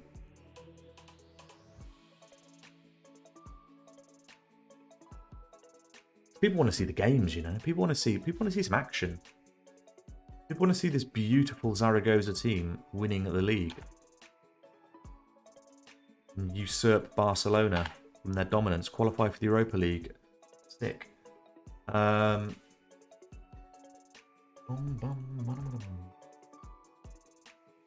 probably going to go a little bit later today, though. Normally I only do about 2.5 hours, maybe 3 hours sometimes. I'll do at least 3 hours today. Do at least 3 hours. I can't believe that video was 42 minutes long, to be fair. That did surprise me. 42 minutes and then no. Oh, Arroyo's a major contender. Young Player of the Year. Along with Mentionelli. Nice. Mentionelli's gone under the radar a little bit, but he has had a very good season. 11 goal contributions.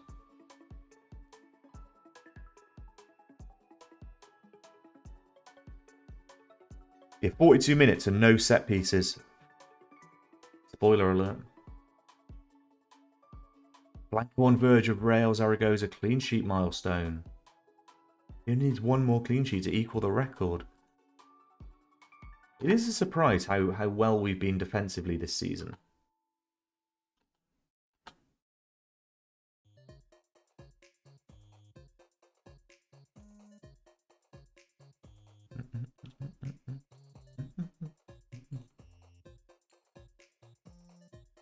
Yeah, we will do double Wonder Kid FC on Sunday as well.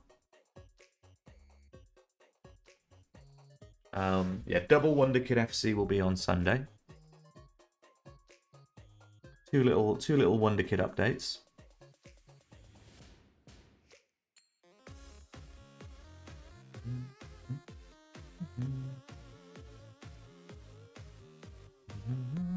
Pepe Gali on the left wing. Maybe Bala in for Oliver. Ginelli. We maybe play Torunariga over Jacal. Torunariga's a little bit concerned about his game time. That's because I've got 3 centre-backs that are all star players and I only play 2 centre-back formation. Pro gamer over here. I know what I'm doing. I know what I'm doing. Squad dynamics and morale management is a myth.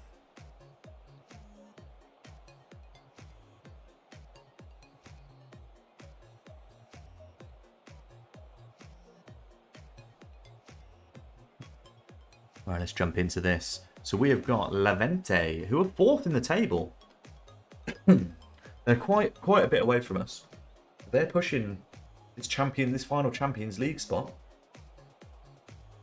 They are not going to be an easy pushover.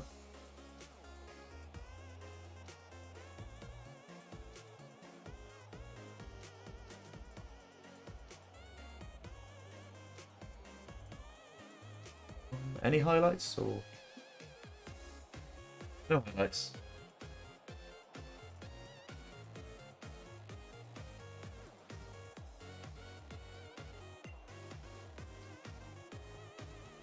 Oh, is it a highlight? No, almost.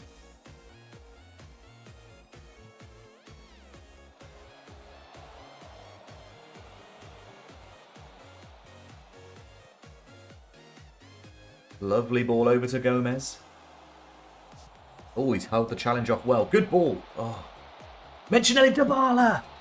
Come on, let's go.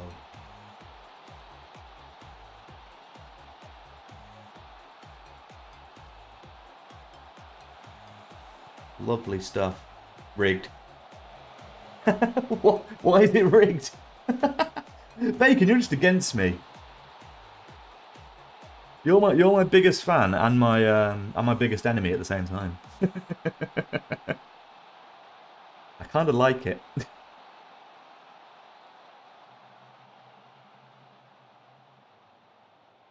wonder if we'll see any goalkeeping errors in the rest of this stream. Almost certainly. If they fix goalkeepers in the match engine, I'm going to be a happy chappy. Not gonna lie. I'm going to be very happy with that. And there was a couple of little clips of goalkeepers like getting down and using their feet to make a save and stuff like that. Like, that looked semi-good. Oh, come on. What are you doing?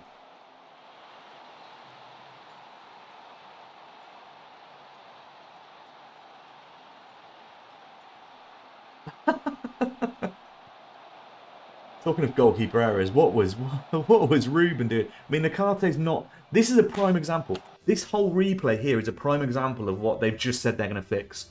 Nakate didn't jump to head it. And then the goalie just, like, does some kind of, like... What is he doing? Get down for it.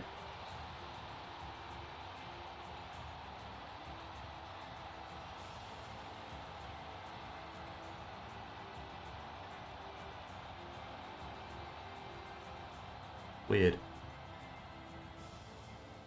Very odd.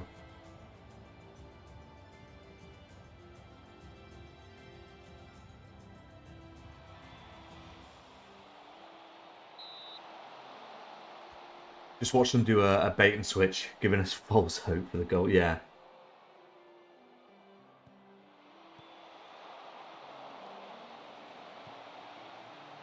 But that's literally what they've just said they're going to fix.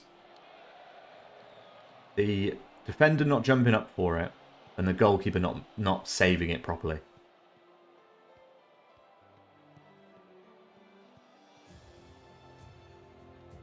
Oh.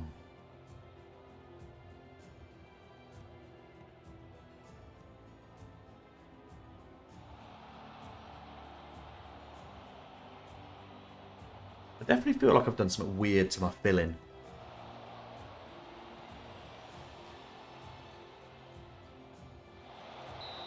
Good clearance.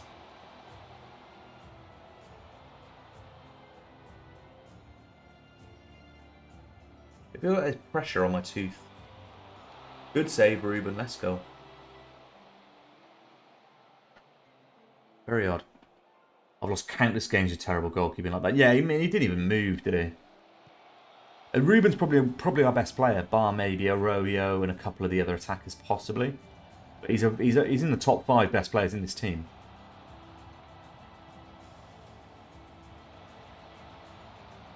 Ooh. Yeah, Ruben's bailed us out many occasions. Which makes it even more annoying, because I know he's a very good goalkeeper. So those things should be happening even less often, with him being the quality. If he was just a bang average goalkeeper, then...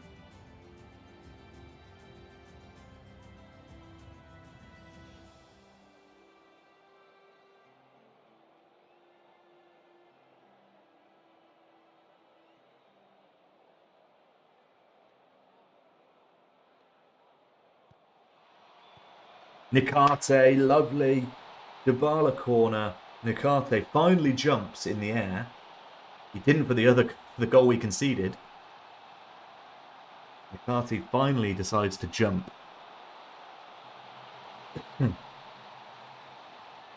Beautiful.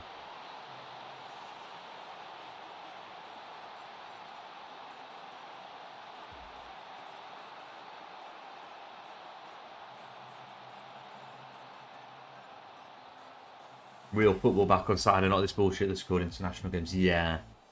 I really haven't been keeping up with the international games at all. Like, I think I've streamed for all of them. No, it doesn't interest. Obviously, I get into the World Cup and I really, really watch and get very passionate about the World Cup. But I mean, I'm not bothered about some Nations League games. I'm annoyed that we lost. And we played so badly from what I did see from the highlights and everything. Oof, offside surely. No, it's a corner. But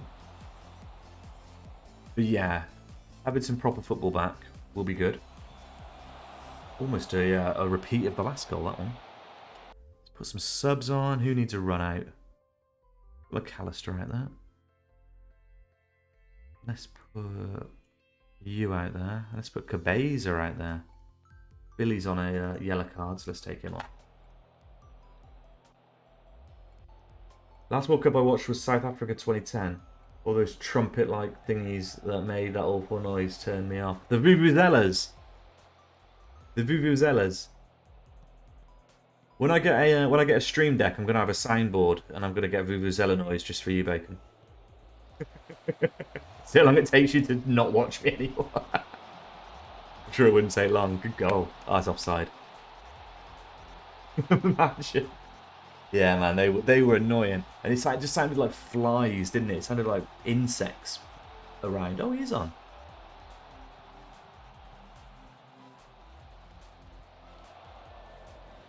Good header by Cabeza. Gomez knocks it through to Roberto, and he slots it past the keeper with force.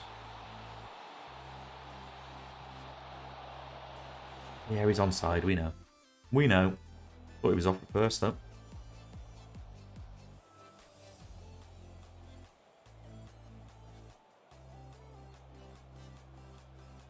It's quite warm tonight. Quite warm in here tonight. Thought it was going to be a bit chilly.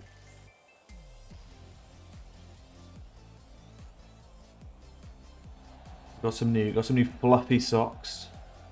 We've got some fingerless gloves as well. We got some fingerless gloves, literally for wearing in the house. Shouldn't have to, really. It's an absolute piss take, but...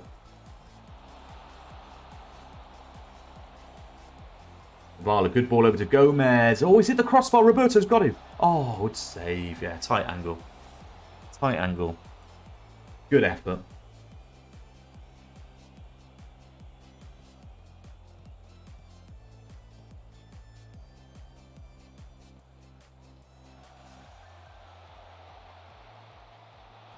Oh, they've done us there.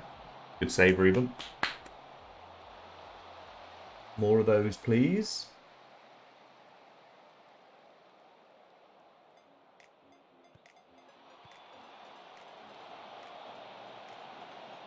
Oh, he's picking up.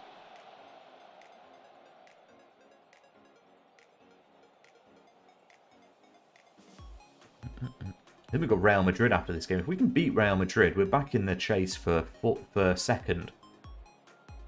Obviously, Barca are going to win their game in hand. The league's over. Although I did play in Ligue 1 as Monaco, and the league was over. PSG had won it almost. And then they literally lost the last three games in a row, and we nicked the league off them. It was ridiculous. We won the last three. They lost the last three. And they went from like 8 points clear, and we won by 1 point. Something like that. It's actually mental. But anything's possible. Just got to keep winning. Gomez, oh. Good touch, but couldn't put it away.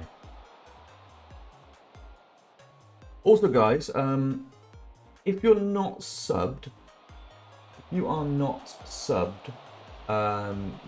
are probably getting the odd ad every now and then. I've currently got... I wanted a little bit of advice, really, from you. So, I currently have ads. I mean, I can't avoid the ads. It's really annoying. But I basically want to turn all the pre-rolls off. So, when you first come into the stream, say you left the stream and come into it now, or a new person comes into it right now, they won't get any ads. But it means I have to run ads throughout the stream, unfortunately. I've currently got it set up to every 20 minutes, it having 1 minute of ads. But I can do it every 10 minutes, having 30 seconds of ads. So I kind of want to see what people would rather have, like a 30-second ad every 10 minutes, or a 1 minute ad, or 1 minute worth of ads every 20 minutes. So if you've got any preference on what you'd rather, apart from no ads, because that, unless you're subbed, that's the only way you can't get ads, unfortunately. But yeah, just to kind of make it, I want to make my stream a little bit smoother.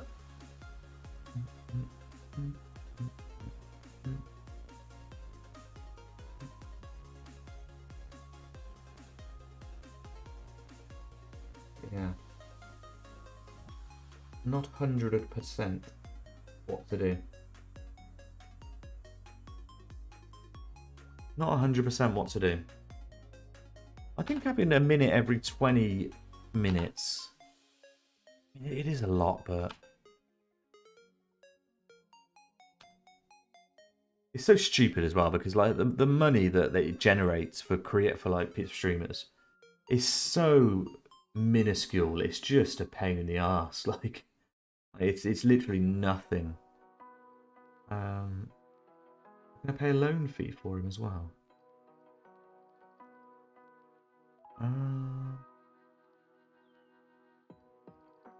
Till the end of the season. When would that be? The loan will end June 30th. Yeah, may as well. May as well. Off you go.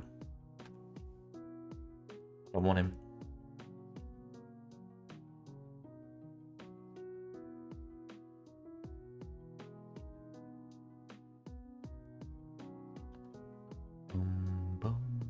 Right, Real Madrid at home. I probably should have rested a couple of star players, which I didn't do. That probably wasn't the best idea. What I should do, I should change staff responsibilities. Media. Delegate all these. Good fun.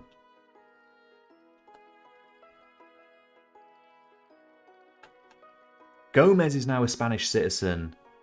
Good. Good. That means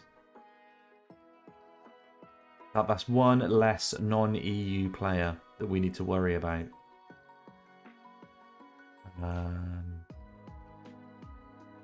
We've only got 2 non-EU players, and that's McAllister and Gilmore now. Which means we could get a big, big signing for a non-EU player in the summer. We'll see.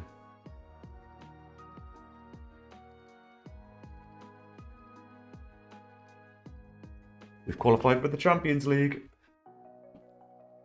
Nice. 38 million transfer fund next season. Right. We could do a little bit of damage with 38 million. Plus whatever we get from selling.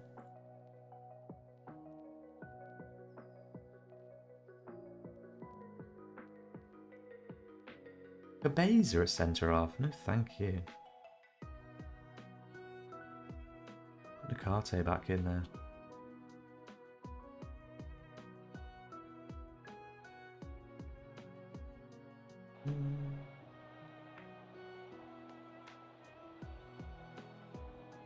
Nice.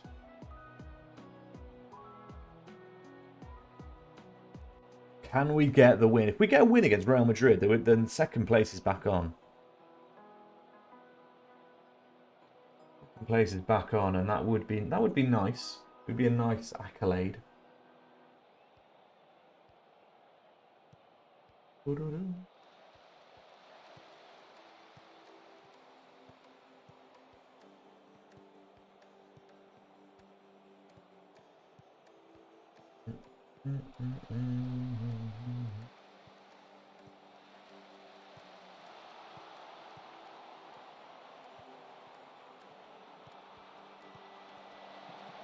Nice, nice, nice. Oh, okay, that's not good. David Alaba. Who invited you?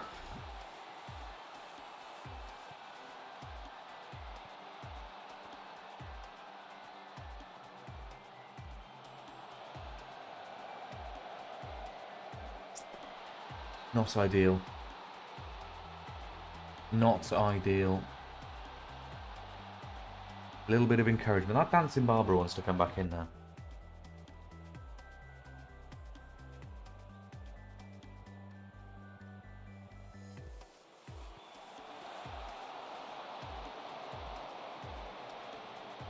Make your mind up, yeah.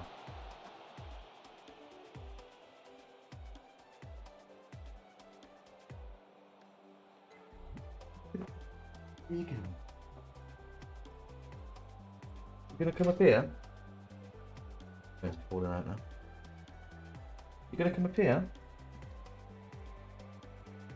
You gonna come up here and dance for the fans? Here she is. Here she is. Barbara, why are you so low down? You're so silly. You're so silly. You're so orange. Oh, what's this? She can't see it. She's too low. I need to get her a little stool. I need to get Cat Cam. Barbara Cam. I think she doesn't stay put. I could have a little camera poking at her. Oh, lovely, Frances. We're back in it. At her cat tree there where she sometimes sits. Hey? What about that? What do you think about that?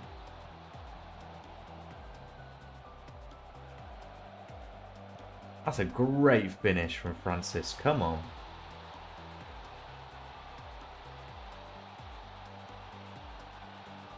Barbara, why you got a little wet chin? Why have you got a little wet chin? Have you been having some of your water?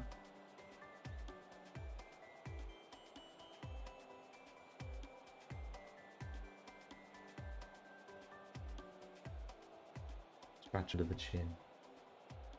Hello, girl. You love being on the stream? Hey? You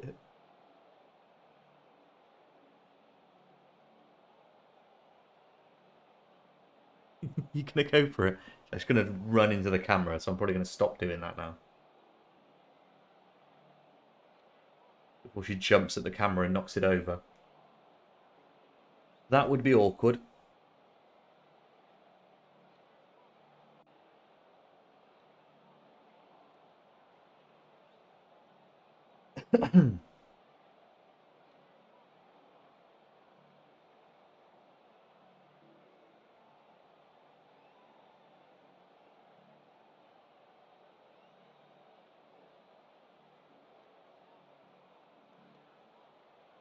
She's just licking herself on camera now, so.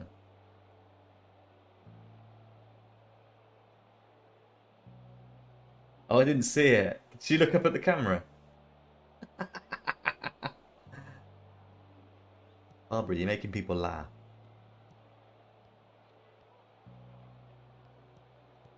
Barbara, you're a funny girl. What's this?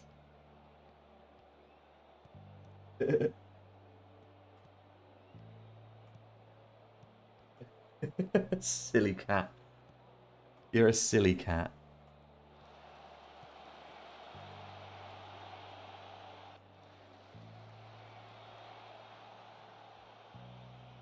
You just want to be centre of attention, right in the middle of the desk. Doing all the strokies.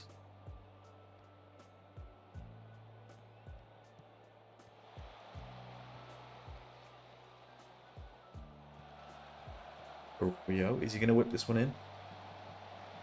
Gilmore's got it. He's had a dig. Come on, Gilmore. 2-1. 2-1 against Real Madrid. Come on. Barbara, we did it. Look at Billy Gilmore's strike. How much do you enjoy Billy Gilmore's goal?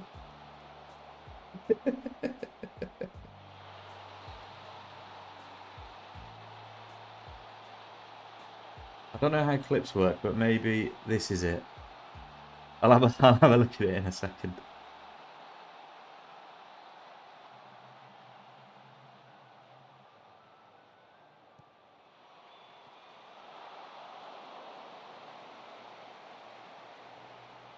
Clips are easy. Clips are fun.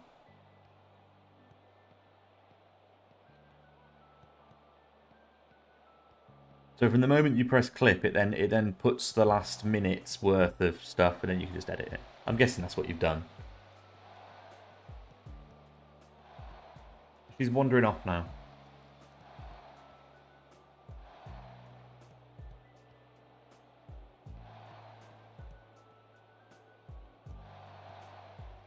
We are outplaying Real Madrid right now.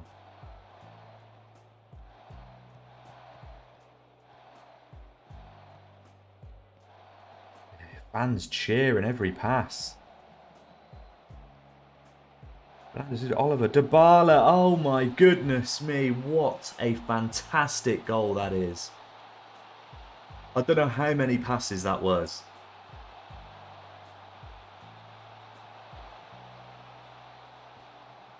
I don't know how many passes it was. This many passes. That was ridiculous. That was ridiculous. 3-1, game over. Good save, Ruben. Right, let's just take the edge off this game a little bit. And Cabeza on. What have I done there? No. That's not what I wanted to do. I want to bring Oliver here. Cabeza on that. Lovely.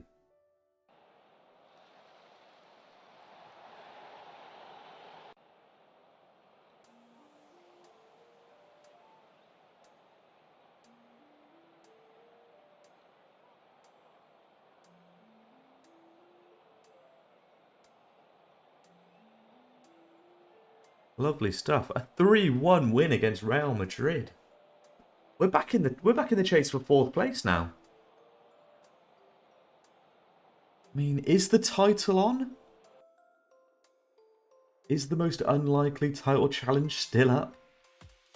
We just need Barcelona to drop a couple of points. If we play them...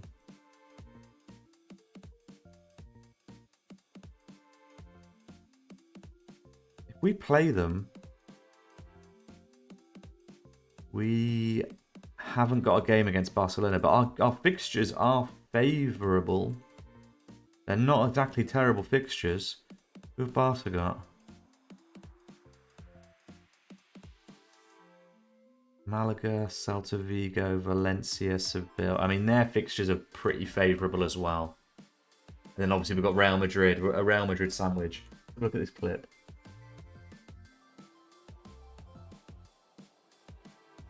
One second. 1 second, I want to see it.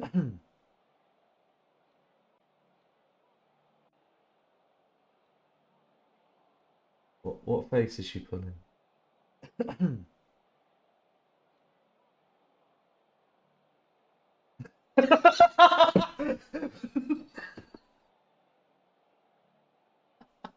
I should have shown this. She's just licking herself on camera now, so. Oh god, you can't see it because my head's in the way. Watch her little face. Watch her face.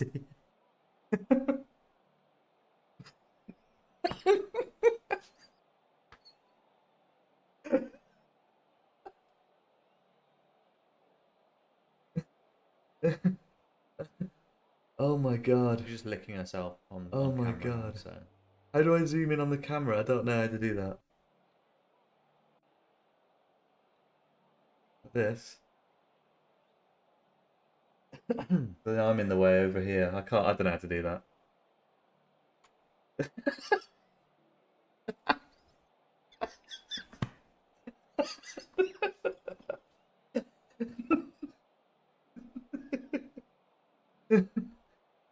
She's just licking herself on camera now, so. Oh.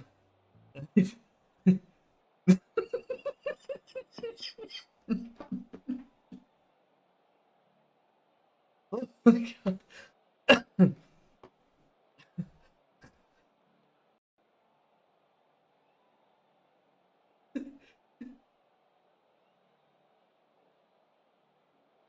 Is she gonna do it?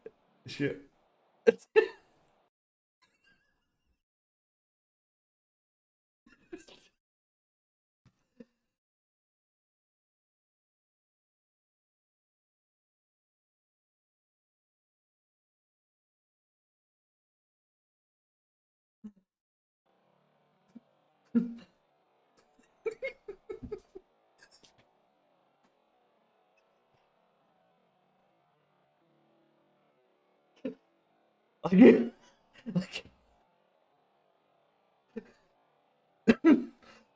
I can't do it anymore.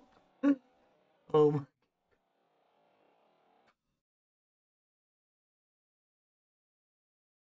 Oh my god. Barbara. Oh my god.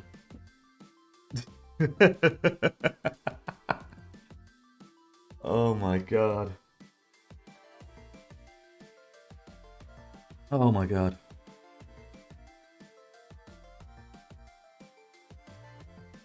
Alright, the board are delighted that the club vision has been met. Recognises the best of the rest 3 years ahead of schedule. I want to be the best of the rest. I want to be the best. Yo, that clip. That clip. I mean, can I even find it here? One sec. One sec. Load this back up.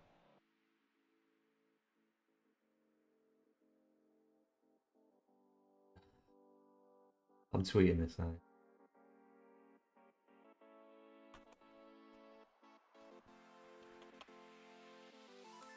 Dancing Barbara.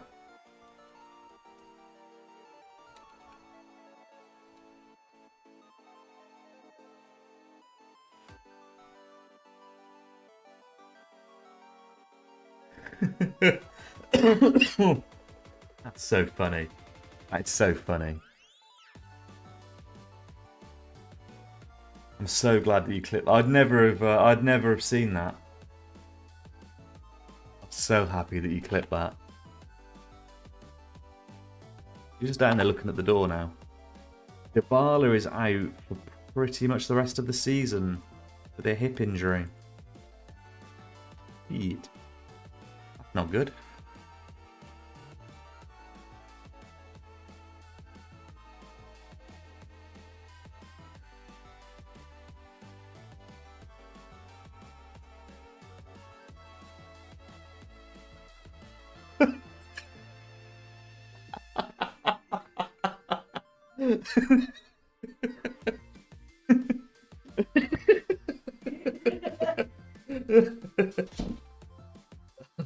Dancing bar.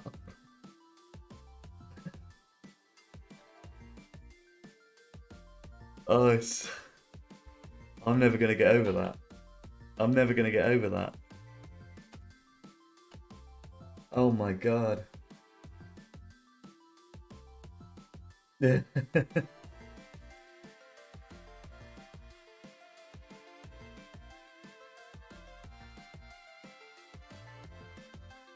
God.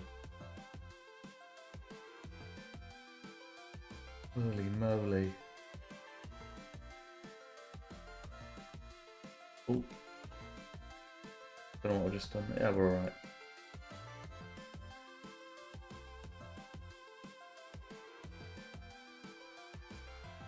Right, next up we've got Espanyol away.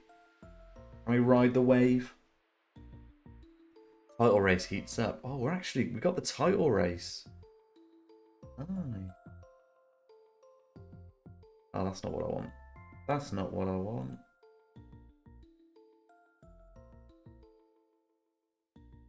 Let's have a look. We are 9 points adrift. We are 9 points adrift.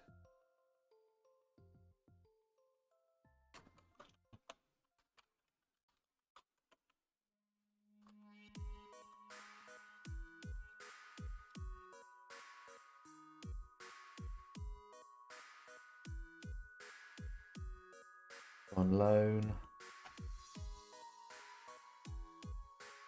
We will see. That's taken it out of me, that has. That little cat's face. Seeing that little cat's face like that.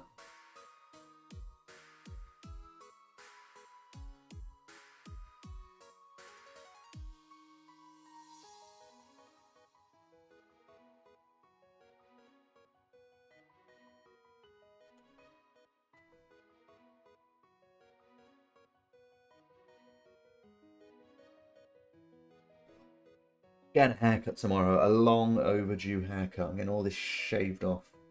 Not quite, but I'm looking forward to that. We're set for records points haul.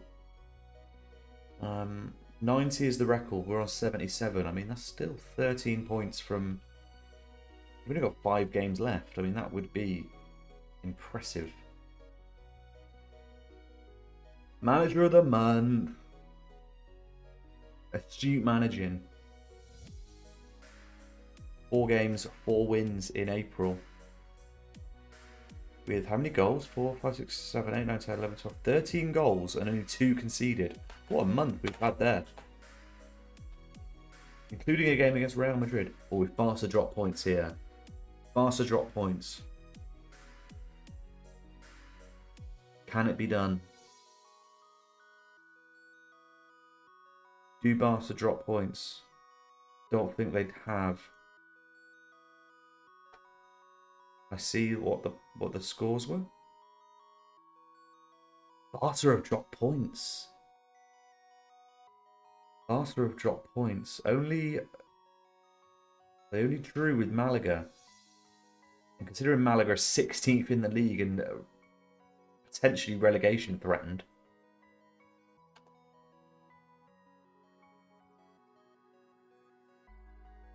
Know what I need to do.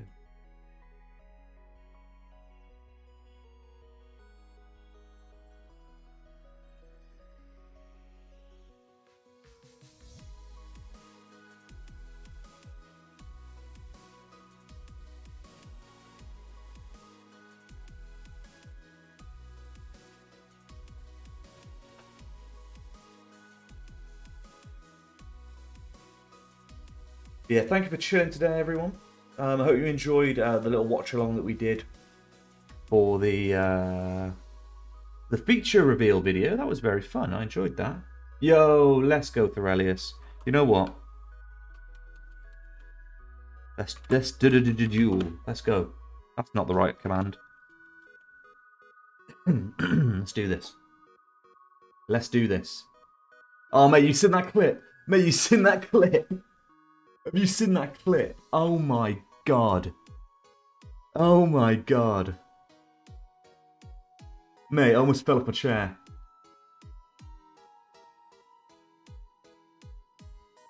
Andrew on the Xbox must have been sniping on the web app. Oh, I get you. Nice. How's your coins doing? You got any good players yet? You building a team, a final team, or you just kind of getting coins and... You play many games or anything?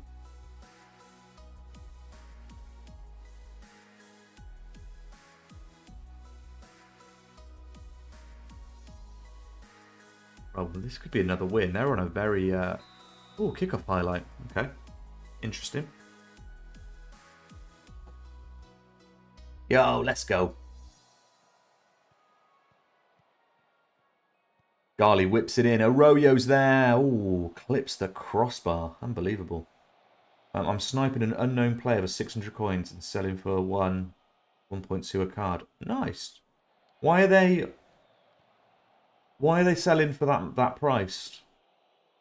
Oh, you're sniping them, so you'll wait until like 1 second before and then you're putting in like a little 600 offer. I get you. I feel you. I'm picking up what you're putting down.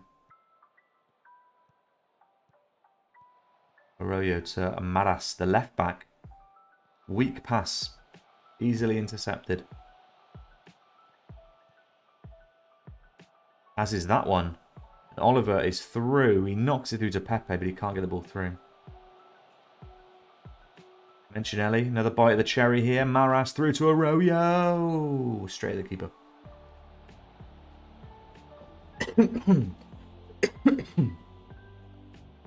Nice, yeah. I mean, if you're doubling your money almost on each card, you're alright, aren't you? You can make about 30-40%. Or like 50%, I should say, on each card. You're alright. You're laughing. Oh my god. Oh my god.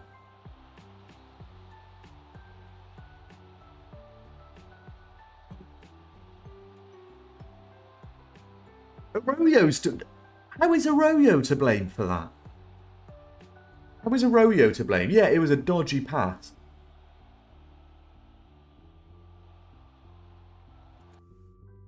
This man cannot head a ball.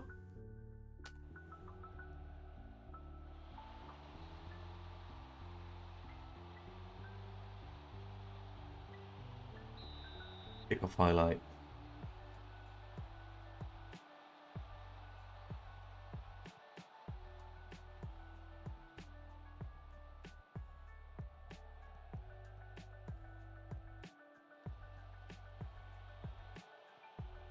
Xhaka wins it.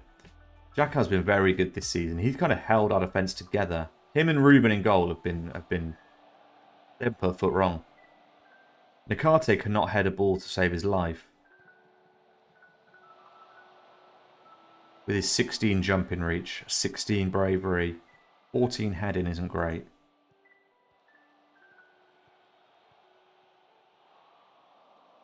But at least get your head on it.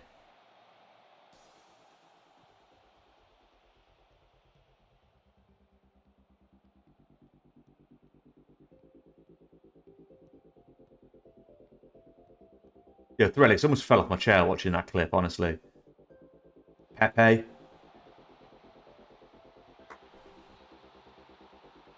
The man is a goal machine.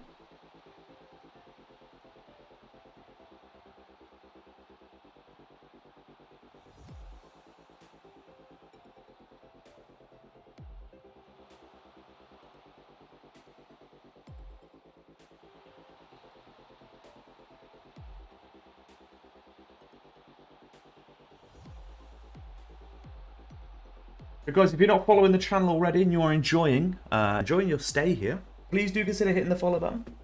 Every follower is absolutely massive. We're on a road to 200 followers. And there's going to be a lot of Football Manager streams coming out when the new game comes out. It'll be a fun time. I'm still pondering who to be for the beta. I'm still pondering. I'm kind of 60% on Ajax now.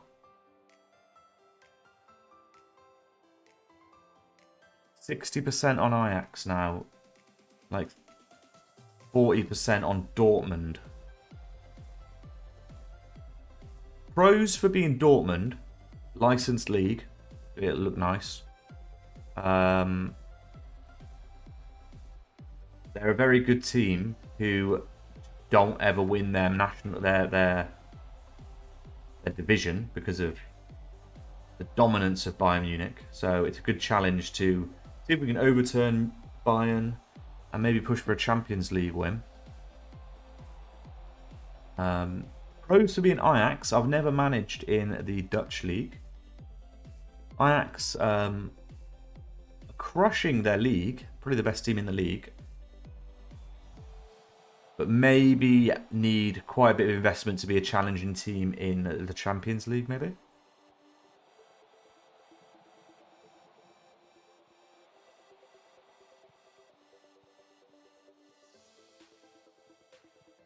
We need to win this ball back a little bit more. We're winning that? We are winning that. Thought we might be. Ball from Gilmore, feeds it through to Maras, looks for his man on the left to Gali. Gali whips it back post. It's a bit deep for Pepe. High press though, we're trying to win it back. And we have Arroyo. Oh, that was almost an absolutely sublime goal. Picking the ball up, turning the defenders inside out. Almost slotting it in at the near post.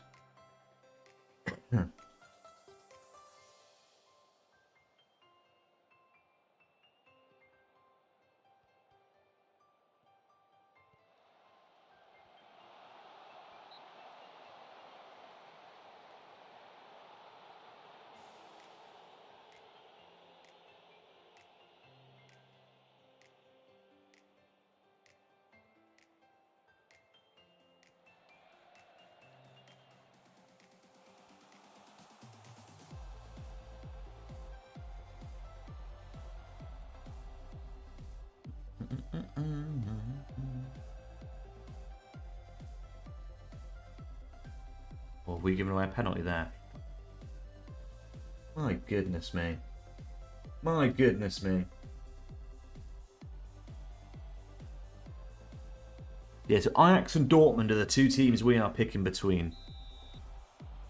I was originally thinking Porto, but not having full licensing would be a bit unfortunate. If the Portuguese league is licensed, actually, with the Champions League and UEFA introduction, maybe there's more licensing in Portugal. That would be pretty good if it was.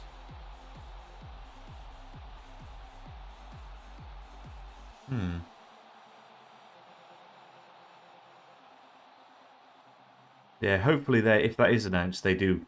If that is happening, they will announce it. Pissed off all the players because I'm not paying attention. I'm thinking about the FM23 beta.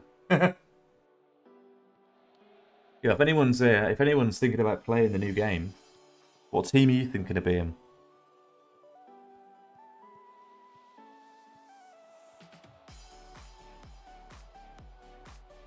We'll have a penalty now, thank you.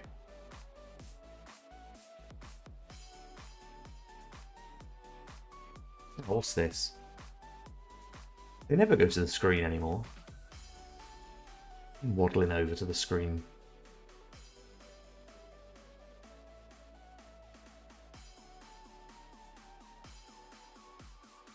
He's had a look at it. Penalty.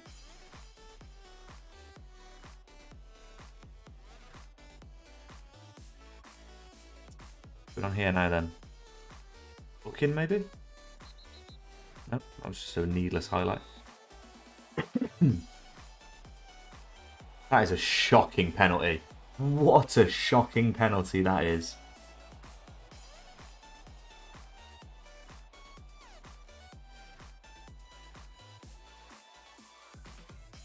It was at the keeper's feet, and the keeper didn't move. It went down the middle with no pace at all. Oh, come on. That is his 11th goal of the season. He's a centre-back. He's his 11th goal of the season. Billy Gilmore assisting this time. Jackal at the near post.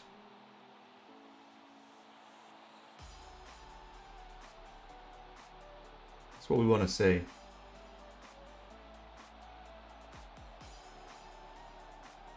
But he cannot head the ball.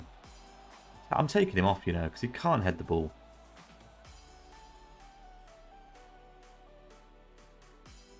He's a liability, Nakate.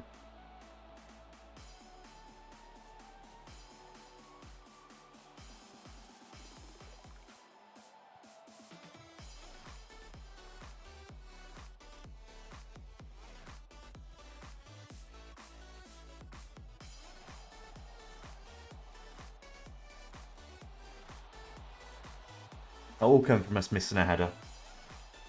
That all come from us missing a header. Ain't ever gonna happen.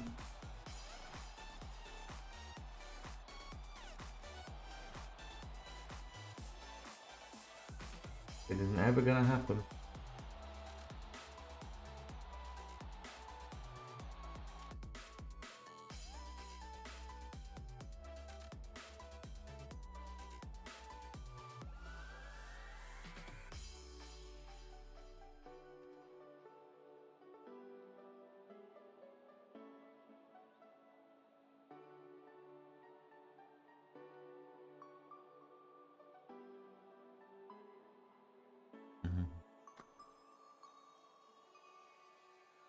Can we get back into this? They've only had 6 shots on target.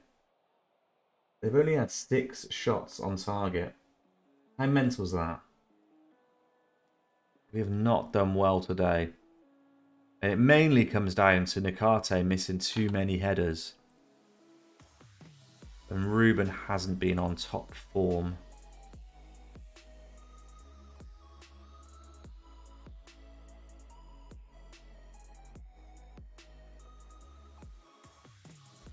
Phase there. Gilmore is the attacker. Happy with that.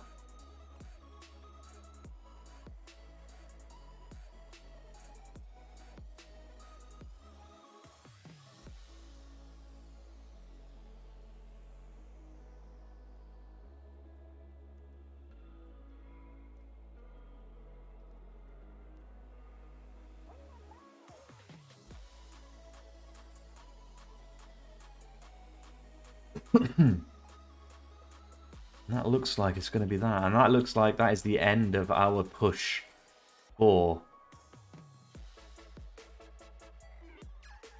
our push for the title. Whatever kind of push it was.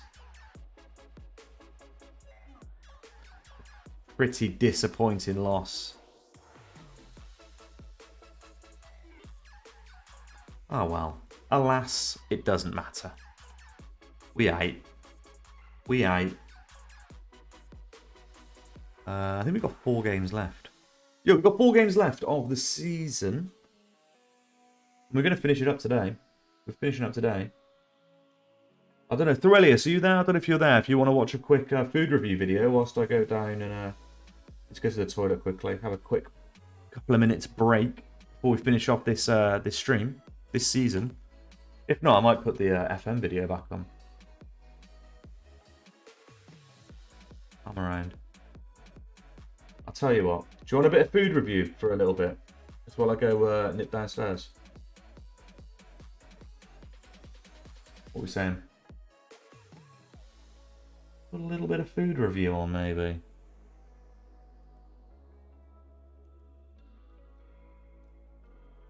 Could do. If you want to. Oh, amazing smash burgers in Northampton. Lovely.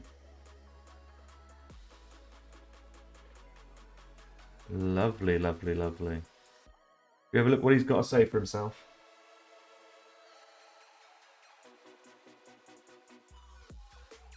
You have a look what he's got to say for himself.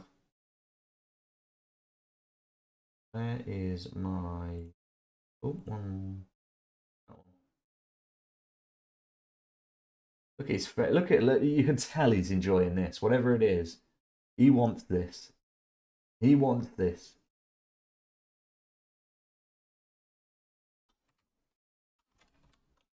Put one of them in as well. Put one of these in as well.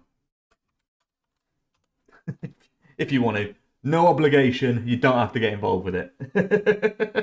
Only if you want to. We could literally keep it going for the next week, the bingo. Right. This is one of the best smash patties I've ever had. Hello everyone. Look at this. That's the lemon pepper wing. We're at Umar's Kitchen in Northampton, right? Right, I'm going to go literally for a couple of minutes. I'm not trying to blow anyone else's candle out. And I'll be back in trying to make these guys look unnecessarily good. See what this guy's doing, see what he's eating, That's the and lemon then pepper we'll review it afterwards. Look at that. What is that? Lemon pepper wing? Christ. Right, I'll be back in about 5 minutes. Tiny amount of this flavour. We had an inch, it was like a snowstorm at the bottom of the box. Right, let's go and eat. Ladies and gents, welcome back to Food Review Club. I've got that little rant off my chest. This is a cool one, Callum. We did Umar's Kitchen 2 years ago. And they were operating, I believe, out the back of this shop. And already at that point, they were gaining a bit of momentum. They were really snowballing. We're 2 years down the line now, and they have well and truly completed the burger scene in Northampton. And for good reason. I'm going to show you their burger straight away. This is their smash patties. Now, unlike pretty much everyone else in the UK, they really do smash their patties. I can think of 1 or 2 places that actually do the patty like this, where it goes really, really crisp and crunchy on the outside. They're smashed very, very thin. It's a clean style burger, not the sort of burger that you get juices running down your forearm and you feel like you need to shower after, which I think is a big plus. This is their 2 and 2.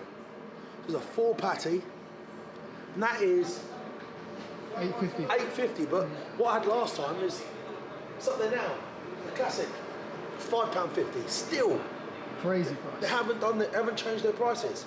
So let's dive in and see if the taste is still there that I remember. Brother.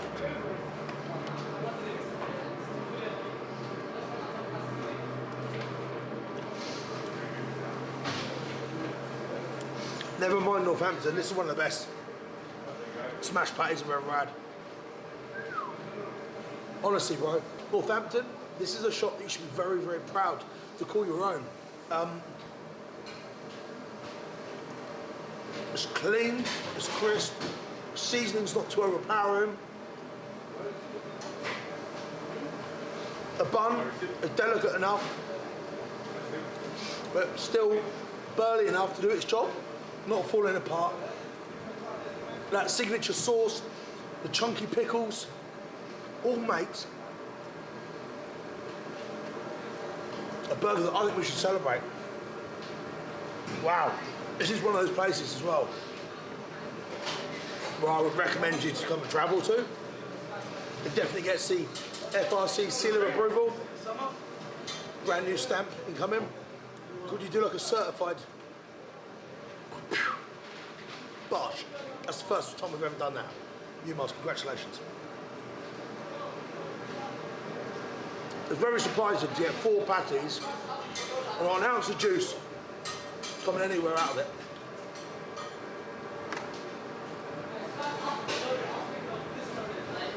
And those of you that haven't seen as well, boxing match inbound. So I am training, so I can't eat too much of this stuff. Literally going to try and eat while on camera and swerve the rest. Now on that note, as we prior spoke about, can we just f***ing address this? Nathan's famously chicken wings. Wow. That's how you do it. Look, tiny amount of seasoning on there. And guess what? I bet I'm still going to have to taste that. Here we go, the wings. £4.50, I believe. Right, just lick the bone and I can taste that seasoning. And he sprinkled it on.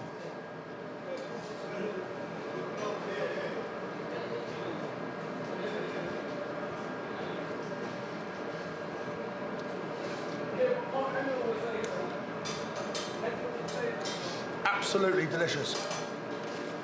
And yes, that doesn't look like it's got any coating on there, but that lemon, salt, pepper is rife. And the people from Nathan's had the cheek, if we can, I'm going to put a picture on the screen now or a still, how much of that seasoning they use for you, that you guys that haven't seen it. These guys actually tasting their food, they're trying it, and it really shows. Put the knuckle off. Wings, an enjoyable experience. Love wings aside. If you're a burger shop and not selling wings, as a side, I think you need to consider your life choices. Wow. Everyone needs wings. So this is how you do the lollipop. Put your thumb, but you've got two bones in the middle, right? Slide all the way down the bone, in there, right? Checkers.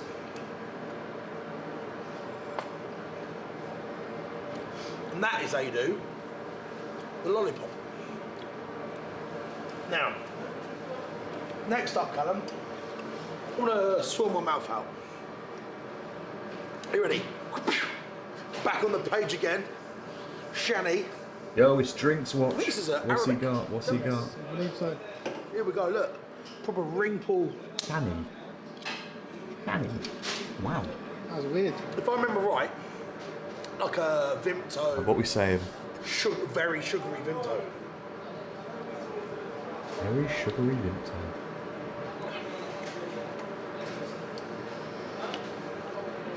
It's like a semi-medicinal Vimto Tizer. And this is Let's see his burger. something I haven't had before here. I saw it on the menu, I thought, let's try Chicken it. burger. Oh, here we go. What are you doing? Eat the Now burger. these What's this are now? You haven't eaten anything. Eat Goat it. level. I'll come back to them in a minute. If I remember right. He's getting too excited. Aurelius, he's A lot of getting too people excited. Don't like beef. Crackheads, anyway. No, He's eating a not wang. crackheads, but just mentalists. You better not eating a wang. Who don't like? Do you like a beef I'll burger? get cancelled. Everyone loves a beef burger. Some Some people people don't like red Wing. meat though. My What are you doing? mum don't eat meat. A Beef. 3-tier burger. Sick. My point proved. This is some kind of chicken. How does he fit it all in? I mean, he's a big guy, to be fair. Listen, everyone. Eat the burger. I don't know. Yeah, mum, you're a cracker. There we go. I'm sorry. 3-patty burger. Here we go. Nice piece of chicken. That does look all right. Come Pickle. on, this looks good, man. Get it in, yeah. Yeah. I'll just Nice. say, Matt refused the spicy chicken burger today. Absolutely delicious. Out of Absolutely colour, delicious, not he's too saying. heavy. His words. His word. Basic. Yeah, it doesn't look. It looks all right. I'd eat it, but Very good. the sauce looks all right. Nice bit of sauce in there. See what he's doing with £4 these. quid. You It's like can loaded get- fries. You can get a big portion for £6.50, but because we're only doing a little trial. He's eating the whole menu. So this is their infamous loaded fries. Infamous. As you can see, ground beef, chips. Yeah, I mean these look sick. These look really Their- nice. their Look at that. house sauce. Beef sauce. It's a bit like an Algerian style sauce. Super sweet. It's an Algerian style sauce. Christ. I remember when he just used to eat dirty pizzas, and now he's eating Algerian sauce. A bit of heat to it, a bit of warmth, nice seasoning, and the cheese with that seasoned beef and the proper fries.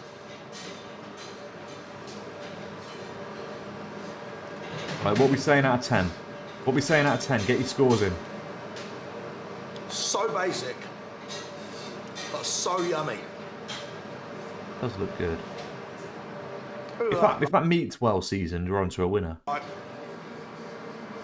Doesn't look. Spoonfuls are just Doesn't look. cheesy beef. It does look alright. 5.7 Like, honestly, out of 10. look. What I love about this place the most, out of all of this, I'm gonna go with a the price point, 7.9. friendliness, it's homegrown. We have seen the evolution of this place. 7.5. Yeah, you've got to Vegetarian, up it for Relics. He's inside. They're there. They're listening in the background Even then, over people here. tell me to come. They're listening over here in the To come background. back and feature them again, totally off the cuff. Oh, he's been there before as By the well. way, we were like, where should we go today, wouldn't we, Callum? Yeah. I was like, I know where we should go. You ask Kitchen. Now, this is not a derogatory statement. There is an element of simplicity to what they do. And I Yeah, like to see it. She called it. It's not You did say overcomplicated. basic, didn't you? It's stripped back. It's raw. He's slagging him off. It better not be raw. It's fresh. It's exciting. I fucking love it. Oh, he does. For a score. That is a 9.5 all day. Oh long. my god, no way. That is so that is so bullshit. No way is he giving that a 9.5. It's because he's inside, man. You'll And never... I'm going to look down the camera now and tell you that this place is in the UK top 10 Unbelievable. of the burger joints. UK top 10. Put me to the test. You sucking his dick. Thanks for watching, everyone. If you're new here, like and follow for more. Yeah, go and like and follow him. He's a good guy. Food Review Club. Very, very good on the old YouTubes. Very, very good on the old YouTubes. And while you're on YouTube, go and subscribe to the old YouTube channel. Yeah, I'm not having that. I'm not having that. Fucking 9.5. I feel like people are paying him at this point. I mean, I don't know, because he does a lot of sponsored stuff. Like he's like sponsored by like window frames. He gets sponsored by and all sorts. Like, I think that's where he gets the majority of his cash from, and obviously from the YouTube channel. But maybe they're slipping him a little like, here, here's 500 quid. Give us a 9 point something, and they'll make that back like that. He's very big on YouTube. He's very big on the old YouTubes. So, yeah, it wouldn't surprise me if he is getting paid off. Lukaku just scored 4 goals for Chelsea in the Champions League. Like it. Madness. But yeah, I mean, if he is getting paid for it, though, and he gets called out, if he gets found out for that, he'd be finished. He'd be finished. He'd be finished. Anti-Niemi. Everyone's seen that clip, the Anti-Niemi clip on a TalkSport or whatever it is. Why hasn't he picked Anti-Niemi? He's finished. He's not finished, he's only 28. That's one of the best YouTube videos.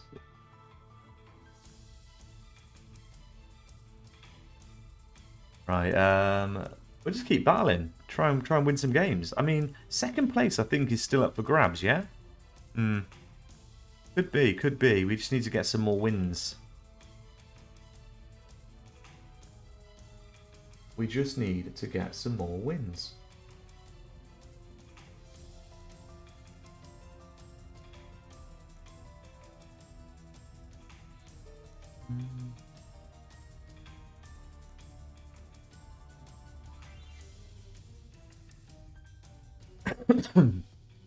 But people could well be paying him.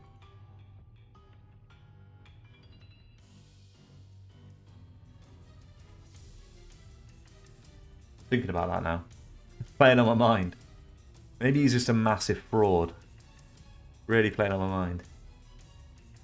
Right, we go for Roberto up front. I'm happy with that. I don't want Nakate, you know.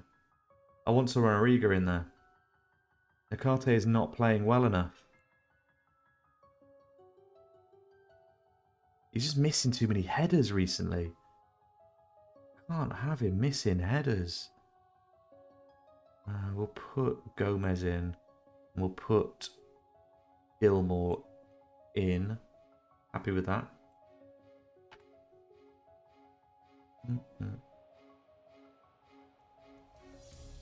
Go out there and impress me. Bit of encouragement for the boys.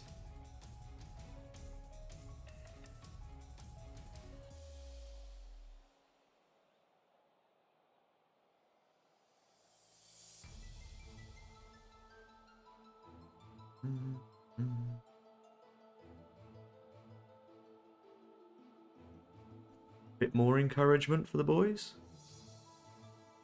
I think they might need it. Gilmore's whipping this in. Jackal, he's there. Oh, he's clipped the crossbar. He's so dangerous at that front post.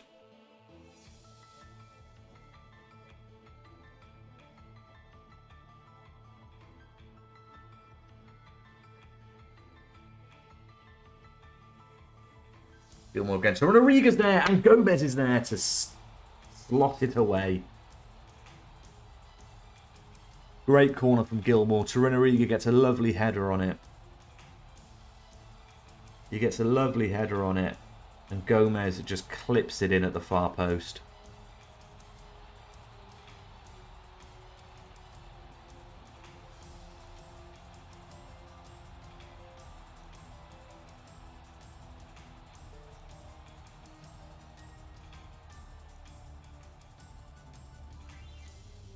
Maras throwing to Torunariga. A long ball over to the right wing to Gomez. Doesn't quite get to him though, but this is going to be cut out, is it? No. Yes.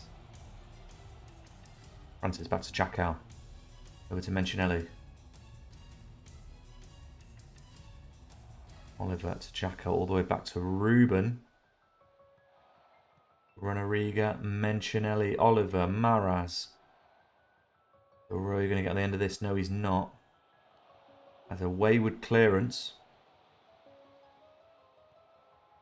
Francis whips it in. Back post. Roberto's there. Strong header. 2-0. Lovely goal. Great cross from Alejandro Francis.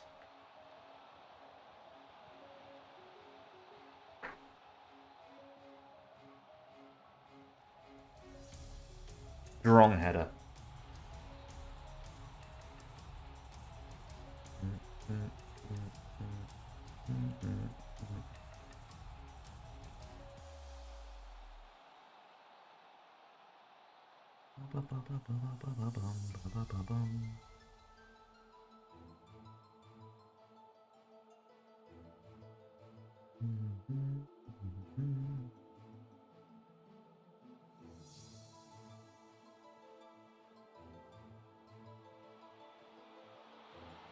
Oh, and Arroyo's got... No, I wasn't even looking. I wasn't even looking at that one.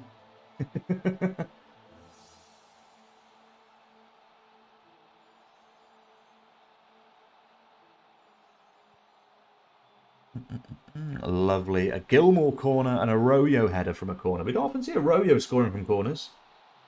We will take it, though. But back to winning ways by the looks of this. And second place is well within reach. Second place is well within reach. I think Real have got a game in hand of us here. All we can do is win. All we can do is win. Disappointing loss against Espanyol last time out.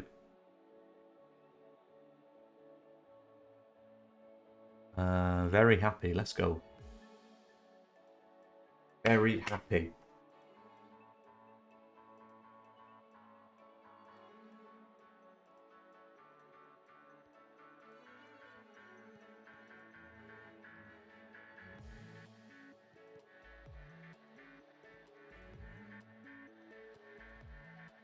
We're going to win this ball back.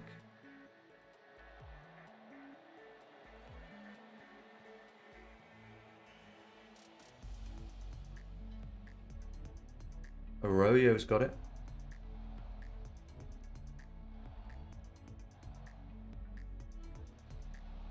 Roberto. Oh, good save by their keeper. Oh! The clearance fell to Gomez and his snapshot was just over.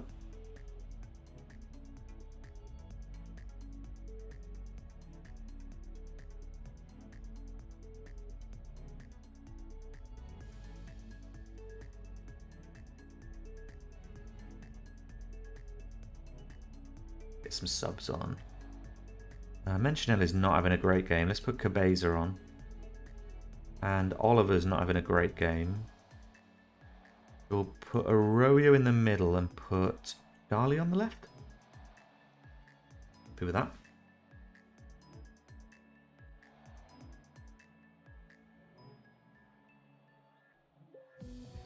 And I'll also change. Oh, Gilmore corner. Again, to run literally a carbon copy A carbon copy of the opening goal. Gilmore corner, flick on by Torunariga and Gomez at the back post. Literally the same goal. How cool is that? See, we don't need set piece revamp. We don't need FM23 set piece revamp. Set pieces are fine.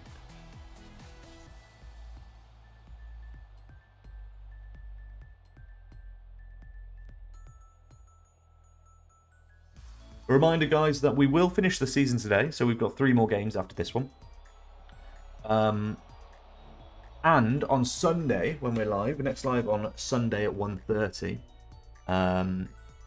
Make sure you're following the channel, by the way, if you're not already following, so you know when we go live. We'll be live on Sunday afternoon, and we're going to go start straight into the next season. So I'm going to actually the off-season, or the vast majority of the off-season, off-stream. I might come back with like a week of pre-season to go, just to kind of show the players a little bit and all that kind of stuff. If we make any signings, which you might make a few. We need to try and sign some players that might actually get us to win something. Considering we are still an arm's length away from Barcelona.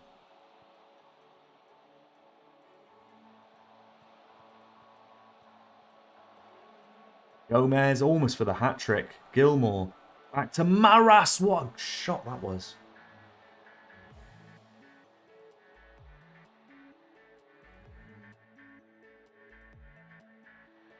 Gilmore to... What tactic am I using?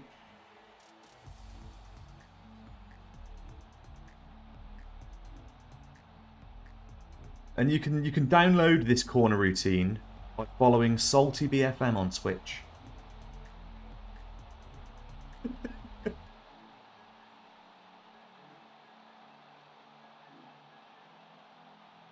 Goodness me. A Gomez hat-trick.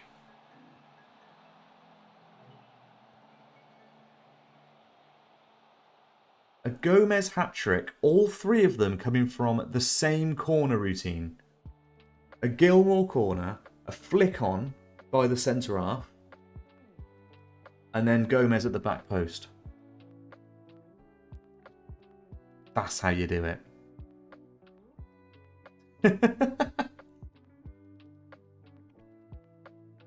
That is madness. That is an absolute madness from Gomez.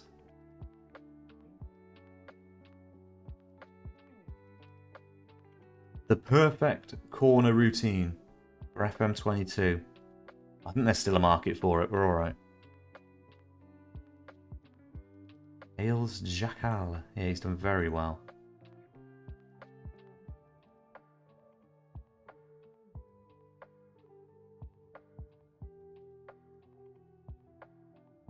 I want that, but I want it the end of the Spanish season, non-negotiable. Non-negotiable at the end of the season. I don't want him going just yet.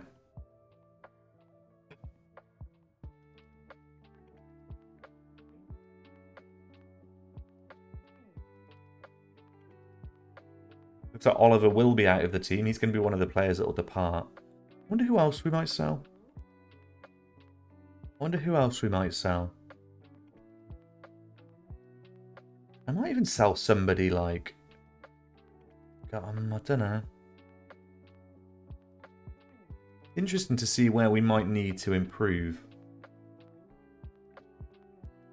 Maybe in that number 10 position. Maybe in that number 10 position. We need to improve. Signing a really good number 10 would be ideal. Samba Sam is smashing it out on loan.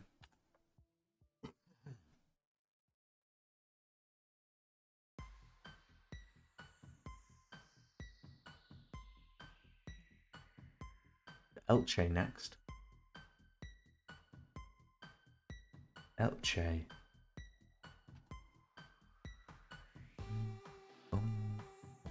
We had 7 players in the team of the week.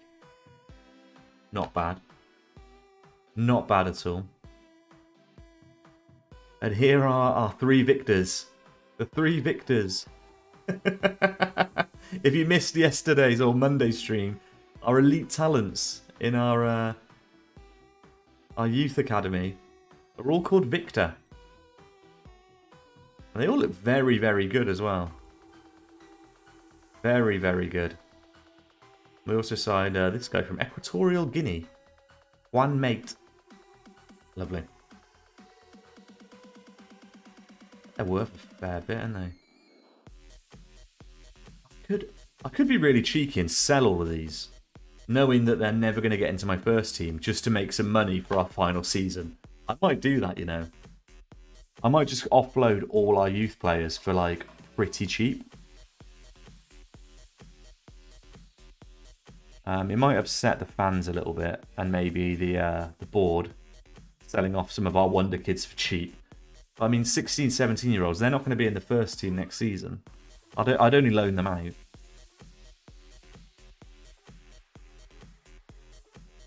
Maybe I should just flog them.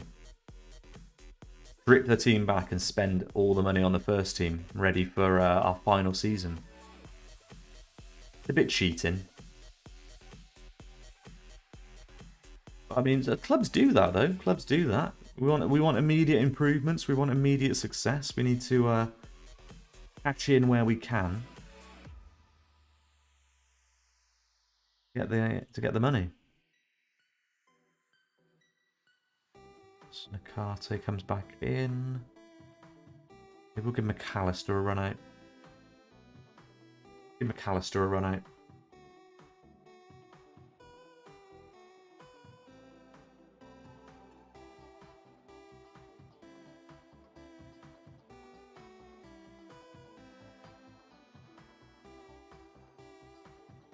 Courage. Oliver's going to whip this free kick in now. Jackal's there. Corners for days. I don't understand why we're scoring so many corners this season. I literally don't understand why we're scoring so many corners. And that's Jackal's 12th goal of the season. I don't know why. I've not really changed our corner routine this season. I've not really messed with set pieces. So I am unsure why that is.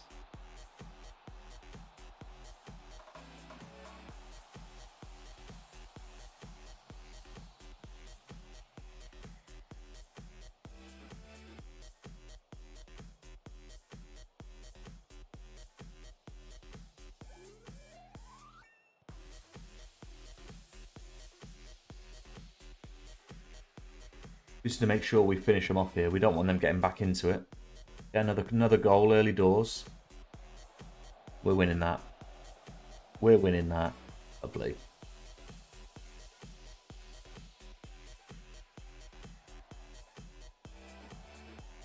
Alright, through to Oliver. Oh, misplaced pass. Searching ball. Ruben's dealing with that one all day.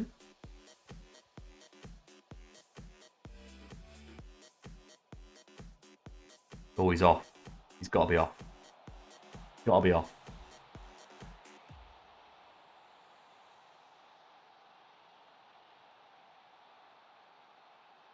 Wow. Okay. I thought he was miles off. Who was keeping him on? Oh, the right back might have been keeping him on, possibly. Or was it the left-sided centre-back? Take it. I think it's their right back up here might have been keeping him on. We didn't see it.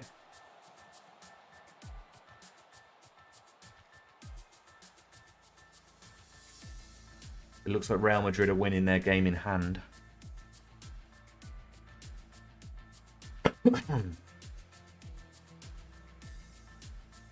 I mean, there is a bit of domination going on here. Obviously, Barcelona 93 points. Real Madrid 87. We're 83.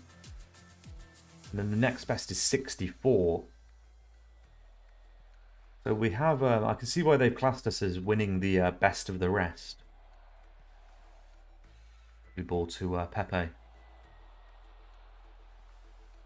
Back to McAllister. Oh, that's a penalty.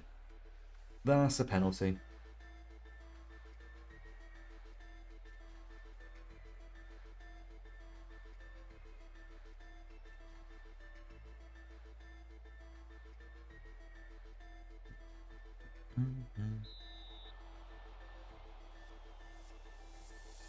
Lovely from Pepe. Lovely from Pepe.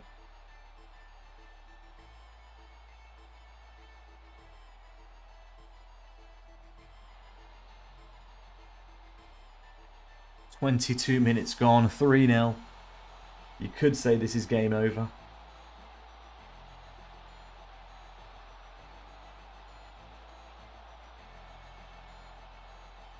Well played by Maris to win that there. Oof, Roberto's gone for a speculative effort.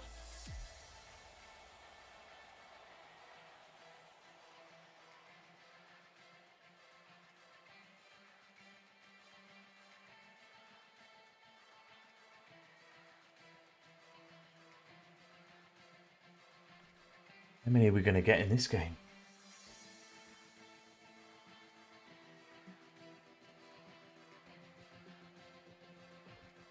Dominating possession as well. We're just playing perfect football at the moment. Winning everything. Not giving them a sniff. Taking our chances.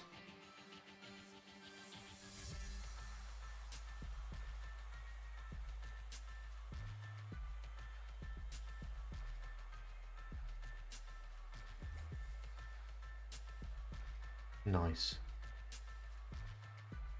And brilliantly keep going. It does look like that Real Madrid are going to be near impossible to catch now with a 4-point lead. They've only got 2 games left after this one.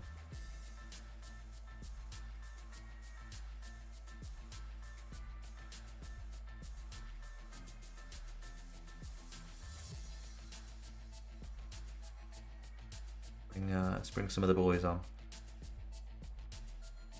Who shall we bring on? Beza, always.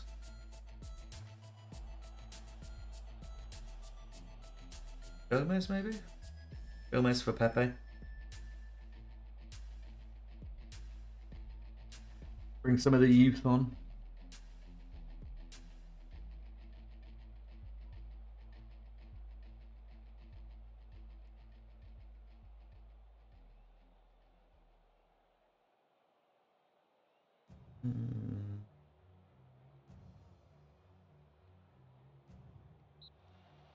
Free kick. Who's taking this? Oliver? Oliver's taking it. Interesting. Oh, almost. Almost.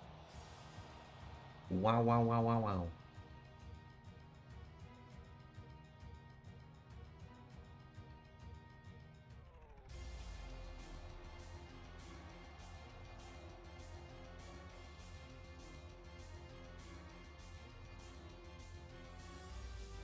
Win that back. Well done, Cabeza. What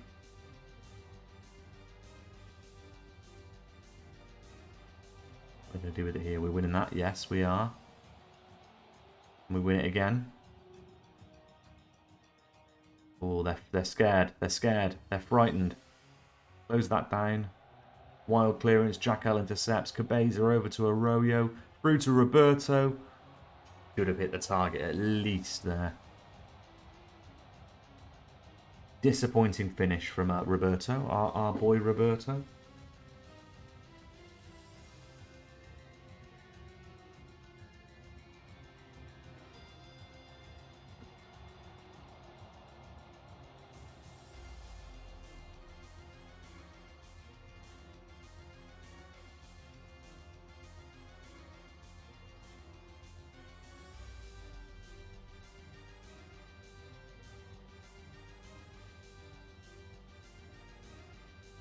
I think there might be a streamer,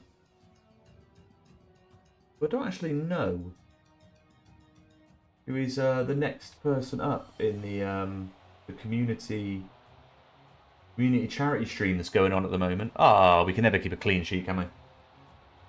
Yeah, we've kept a lot recently. After the stream, I mean, we've still got probably about 20-30 minutes left. We've got need to finish off the last couple of games, but we'll go over and say hello.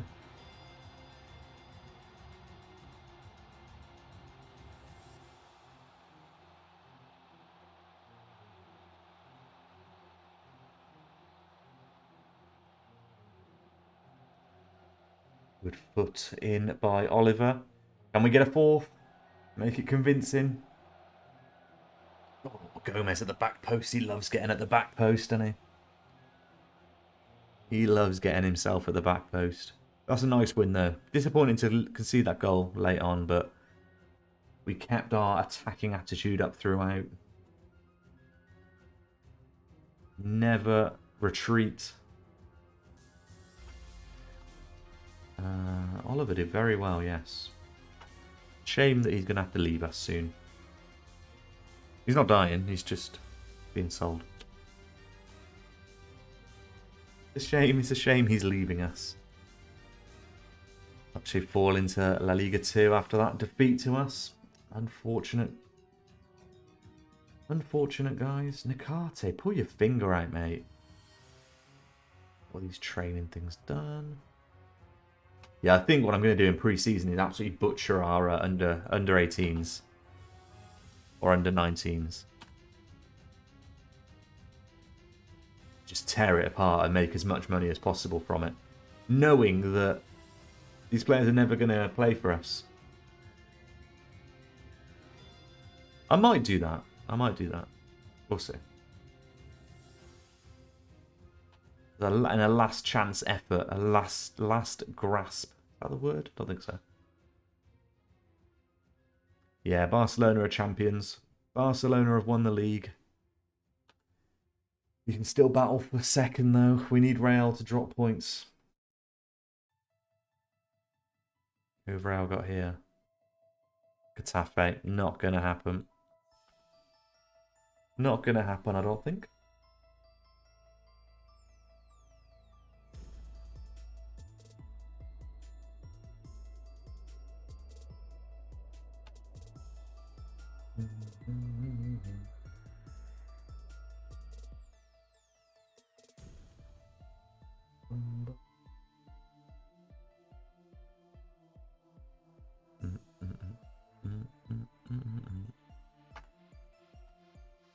Sam playing very well. Oh, he's actually classed as a wonder kid now. He was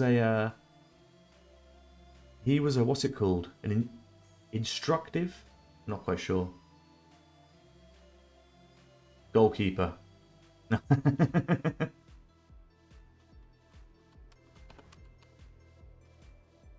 Yes, I want them all. Let's go. Let's go. I've overtaken you. I've overtaken you. You know, you got to do these big brain moves sometimes, you know. You got to do these big brain moves sometimes. You know what? I'm going to go big. I'm going to go big. Slots 1,000. Damn.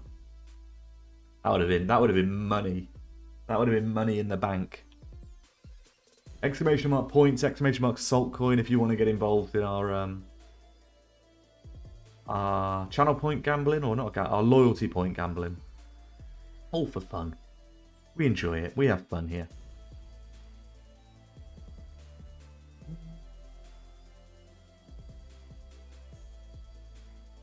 We have fun here.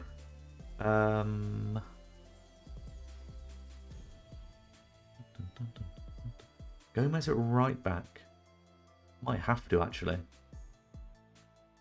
Put McAllister at right back. And Gomez on the right wing again.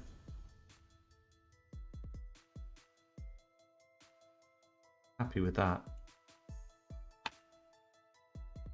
An ultimate game of the season, guys. Malaga away. Malaga away. They're on iffy form.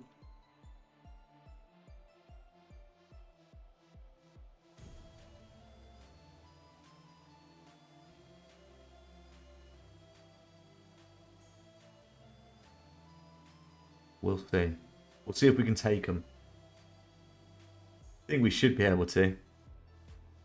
They've just about survived relegation, Malaga have.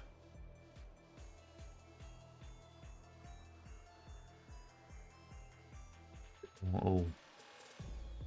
Give them a bit more encouragement, but we'll wait. We'll wait for the outcome of this attack. Before we use any more touchline instructions. Oh, I've gone and sat back down on my chair over here. Ooh. Okay, they've given us a little scare early doors. That's fine. We can take that.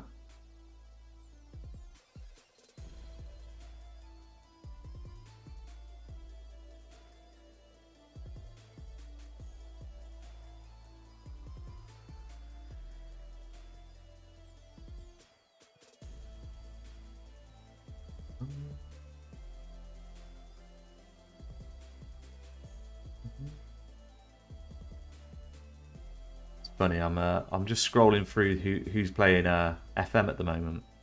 There's about... Oh, that's annoying.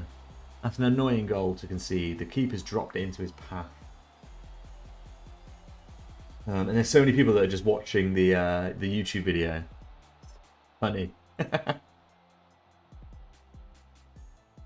Oh, he parried it straight into his path. Not great from Ruben there.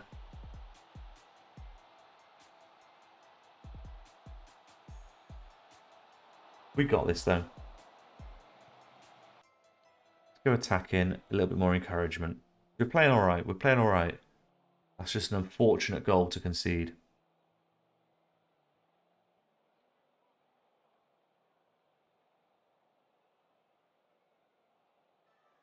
We're having a lot of the ball now. A lot of chances in the last 5 minutes. We didn't see any highlights from it, but we had about 3 shots then. It could be long shots that we're having. Let's go a little bit more direct. Tad more direct, I think.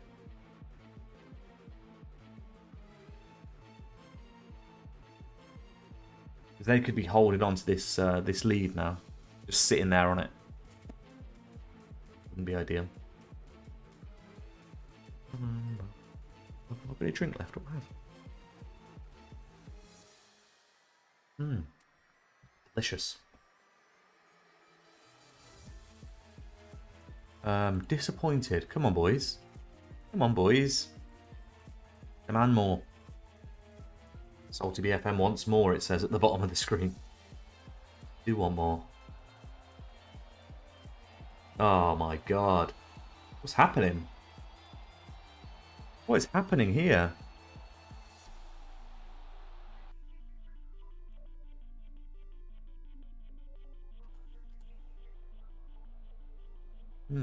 That's not very good. Skipped it. I mean, skip it. Come on, lads.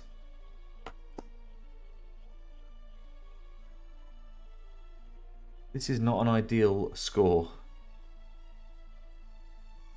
Make some changes early doors. Let's put Pepe on because Gomez is having a bit of a bad game. Put Mentionelli on as well.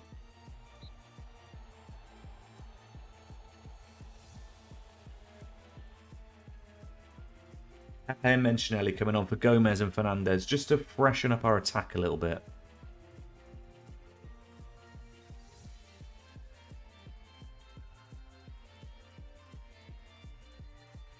Is it going to be 3?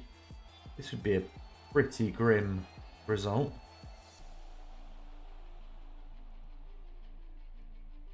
We've been on a hot streak.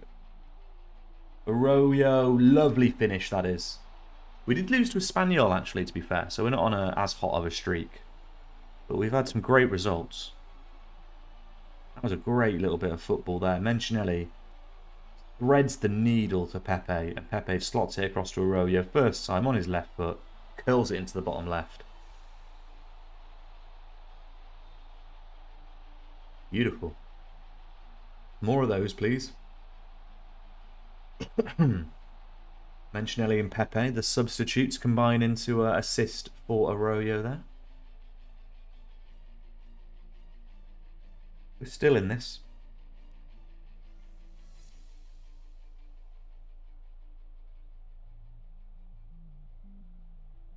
Gilmore's not really getting in the game. Oliver's having a bit of a bad game.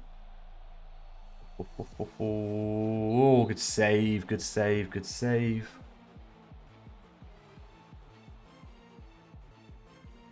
This is just a game of a fair few individual bad performances. Blanco's made another mistake. Gilmore's not playing very well, and when Gilmore plays bad, we normally play bad. Oliver's not playing very well at all. Maras is getting battered on the on our left.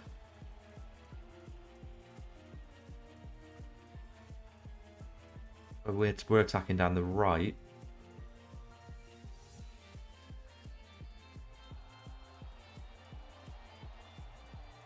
Maras, oh, he almost proved the doubters wrong there with a wonder goal.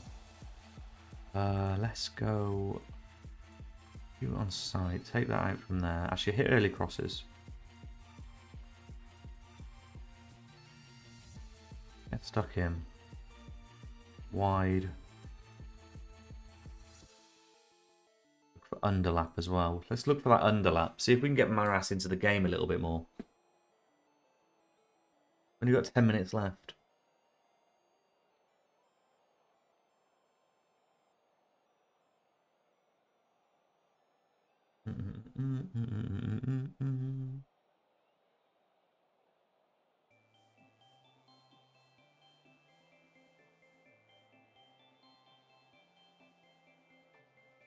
Last minute Mentionelli. Jackal's there. Oh, he couldn't add to his goal tally. It looks like we're losing to Malaga. Unfortunately, well, fortunately I should say, fortunately it doesn't really mean anything because it looks like we have cemented third place. Our best performer yet again. Not happy with you though.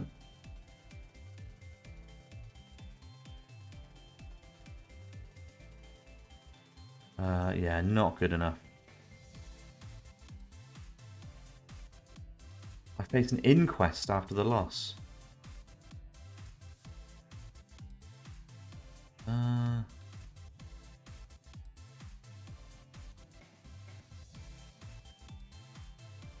Amid says the unlikely it could set off a bad run of form. I mean, we've only got one game left, so it shouldn't set off too much of a bad run of form. But yeah, that was a bad result. Both of these, I mean, look at the form we had. A 4-0 win, a 3-0 win, a 3-1 win, and a 3-1 against Real Madrid.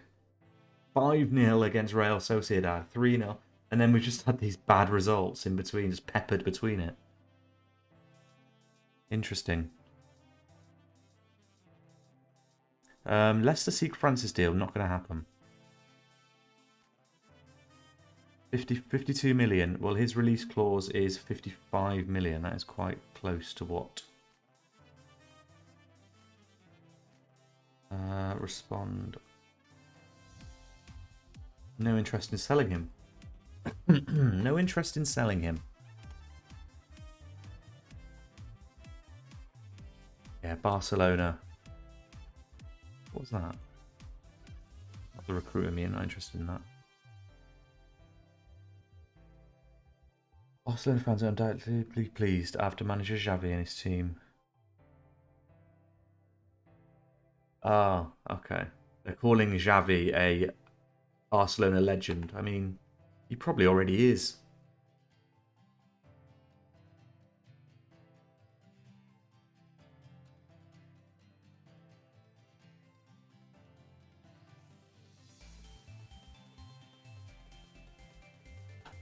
Yeah, Xavi probably already classes as a Barcelona legend. Not gonna lie.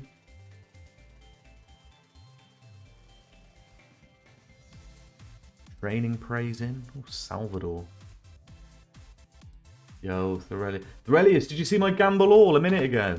I gambled all and went from 22,000 to 44,000 and I've overtaken Alexandria at the top. Exclamation mark top points. Exclamation mark top points. I had 22,000 and I did a gamble all. She did a little gamble and lost, and I thought, you know what? I'm going to gamble all on this. I doubled my 22,000. And then I threw down a 1,000 slots just in case. Just in case my luck was still in. It wasn't. Winning a 1,000 slots would have been great. Oh, Arroyo claims Young Player of the Year. It's not a surprise. 17 league goals in 33 league games. Congratulations. Imagine, yeah, how much would that have been? Isn't it like 60 times winning or something like that? So it would have been like 66,000 points I'd have won. How crazy would that have been? Yeah. I think it is 60 times, isn't it? Last game of the season. Last game of the season. We'll give Oliver a run out. Let's give Cabeza a game. Gomez can go in for Pepe. McAllister can go in for Francis. Just trying to play our youngsters. Last game. Dead rubber. Let's get the players playing. Let's get the players playing. Like, stick around at the end of the stream as well, because we are going to raid over to the community charity stream that's going on. If you're not aware, there's like loads of Football Manager content creators are getting involved with a week-long, 24-hour, like 24/7 save, and every 4 hours they're passing it on to a new person, and it's raising money for cancer research. It's a very good cause. There's a different people every time, so I think the person doing it at the moment is someone we haven't actually raided to before. It'd be nice to go and say hello, drop a follow, spam some dancing Barbaras in the chat.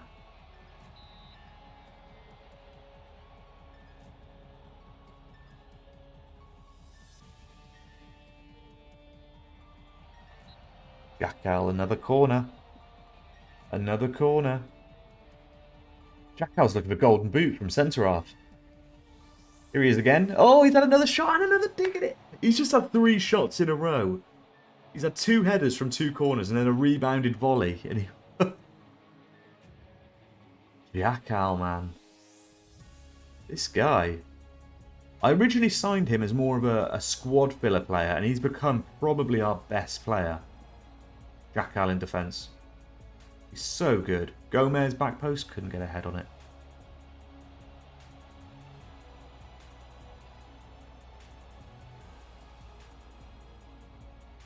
Beza back to Maraz.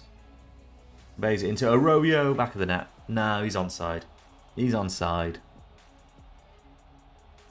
He's onside.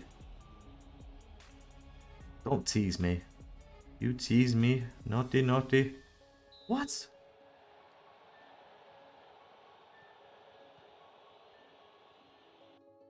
Oh, he is offside.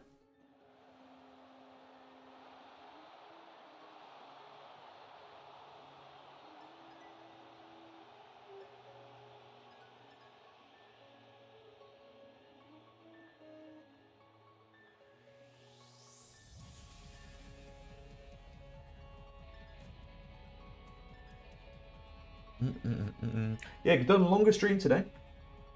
Longer stream today. I wouldn't mind doing like 3-hour streams and maybe even 3.5-hour streams. I think when the beta comes out, I'm going to find it hard not to do longer streams. Even though I'm going to be like, I should really be getting to bed. Like, I'm just going to want to not stop playing it. That was a fantastic goal. Is he off? He could be off there. That one could be off. Yeah, yeah. There's a long ball. Yo, I think the dancing Barbara wants to come back in.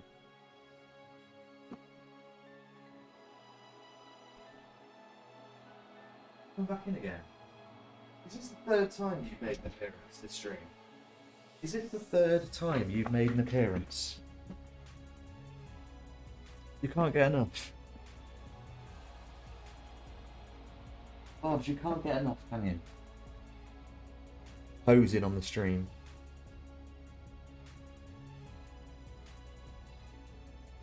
You coming up?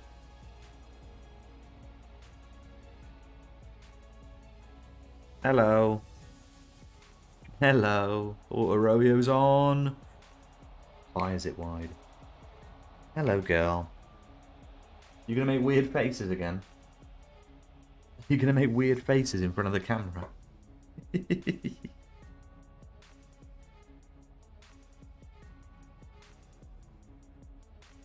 So cute. Barbara, you're the best.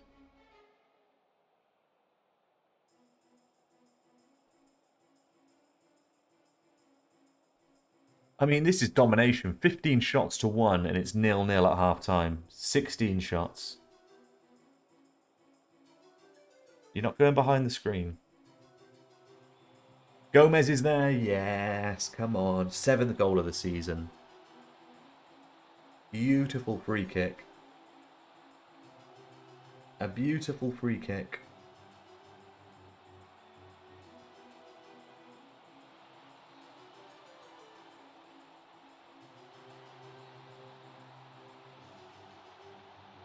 Little Barbara. The little dancing Barbara. Sleepy Barbara. We created loads. Just put them away. Put them away. We want to get another 2 or 3 goals in this game.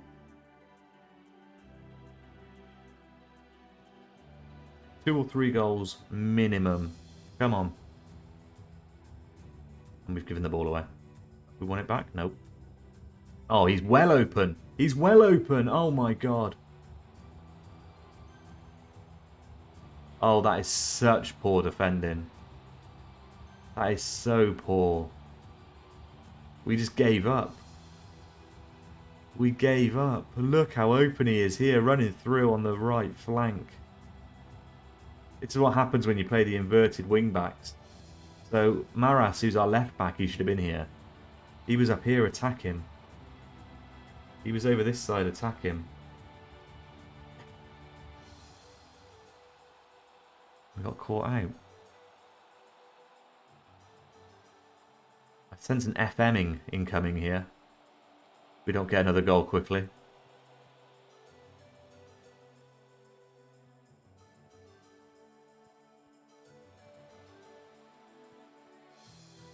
We are playing with our food a little bit in defence. Ball over to Arroyo from Gilmore. He loves a long ball. Ooh, Arroyo. Probably should have looked for a little bit more support there. He didn't have much around him.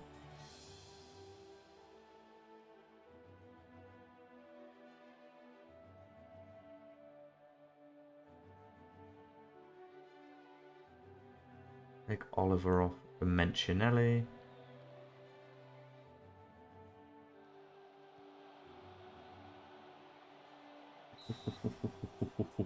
I'm sensing this FMing incoming.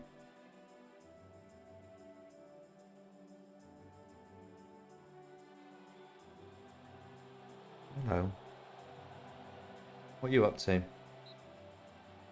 you going to watch me lose this game? Good girl.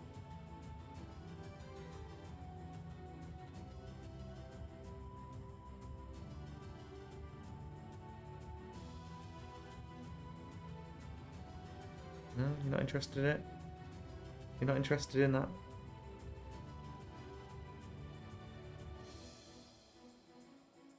Being a silly girl.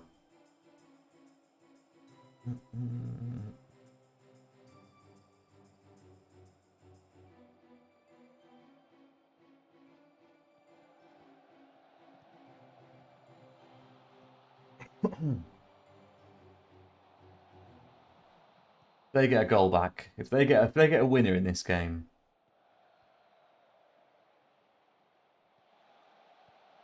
Oh my god, that should have been the winner for them.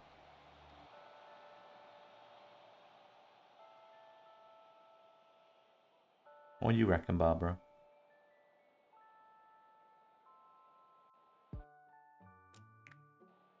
See this highlight out. Switch up to attacking for the last 10 minutes.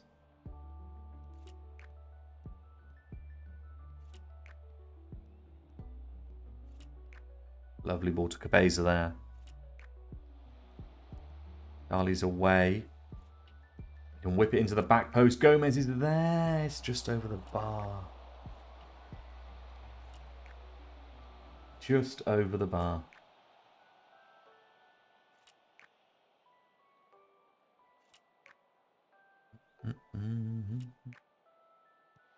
McAllister throw in. Can McAllister whip it? And he can to Cabezo, who has a long header. 18-yard header almost. This just isn't right. All out attack. Shoot on sight. Hope for the best. 30 shots to 6. 11 on target to 2. And we've drawn 1-1. Or maybe not. Maybe not. Still time. Still time for both teams. Veltman. Joel Veltman. Gilmore, he's onside. Gilmore slots it away. Gilmore saves the day with pretty much the last kick of the season. Gilmore has meant that we have finished on a deserved win. Good, because Arroyo was miles offside, so I was hoping it didn't come to him there. Crucial goal at this stage of the match. It really was. And very well deserved. Billy Gilmore, man of the match. Fantastic stuff. 94th minute winner. Bit of a dead rubber game, but it's important to get the wins, you know. You want that morale as high as possible going into the post-season. Set for pay increase. Players reach yellow card limit. Maraz and Gilmore both reach yellow card limit. Unfortunate. Unfortunate.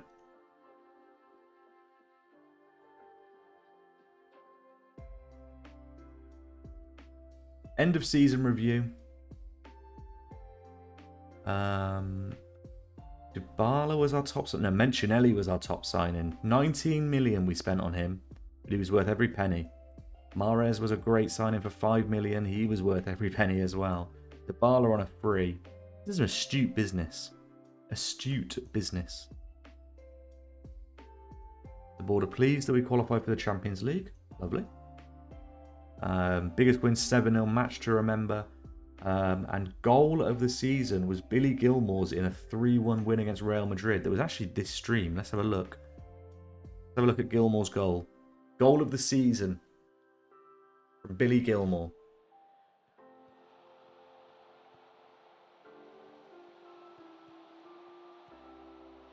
It was a good goal. It was a good goal. I don't know if it was goal of the season though. Great goal though. Finances, everything's looking good. Arroyo, Jacko, Roberto, Gilmore and Pepe, highest shirt sellers. Sponsorship's gone up. How have we lined up? Fernandez, Arroyo, Dybala, Pepe, Gilmore, Mencinelli. And at the back, Maras, Nicarte, Jackal, Francis and Blanco. Lovely stuff. Lovely stuff. Right guys, I am going to do the post-season, the off-season off-stream. But thank you for chilling today. It's been a bit of a longer stream. It's been a fun one, finishing off the season. We'll be back on Sunday at 1:30 PM UK time. And before we go, we are going to raid over to... Who are we raiding over to? To Melon Dota, who is streaming the FM Community Charity stream. So go over, say hello. It's for a really good cause, so go and spam some Barbaras in there. Go and spam your dancing Barbaras in the chat. And yeah, and if you want, we will be live again on Sunday. We'll be doing back-to-back Wonder Kid. It'll be Season 7 and Season 8 of Wonder Kid. So make sure you get involved with that. Yeah, we'll go over, we'll join the raid, spam some Barbaras, drop a follow if you enjoy over there. If you have enjoyed here as well, drop a follow. Yeah, and I will see you Sunday afternoon. Have a good one.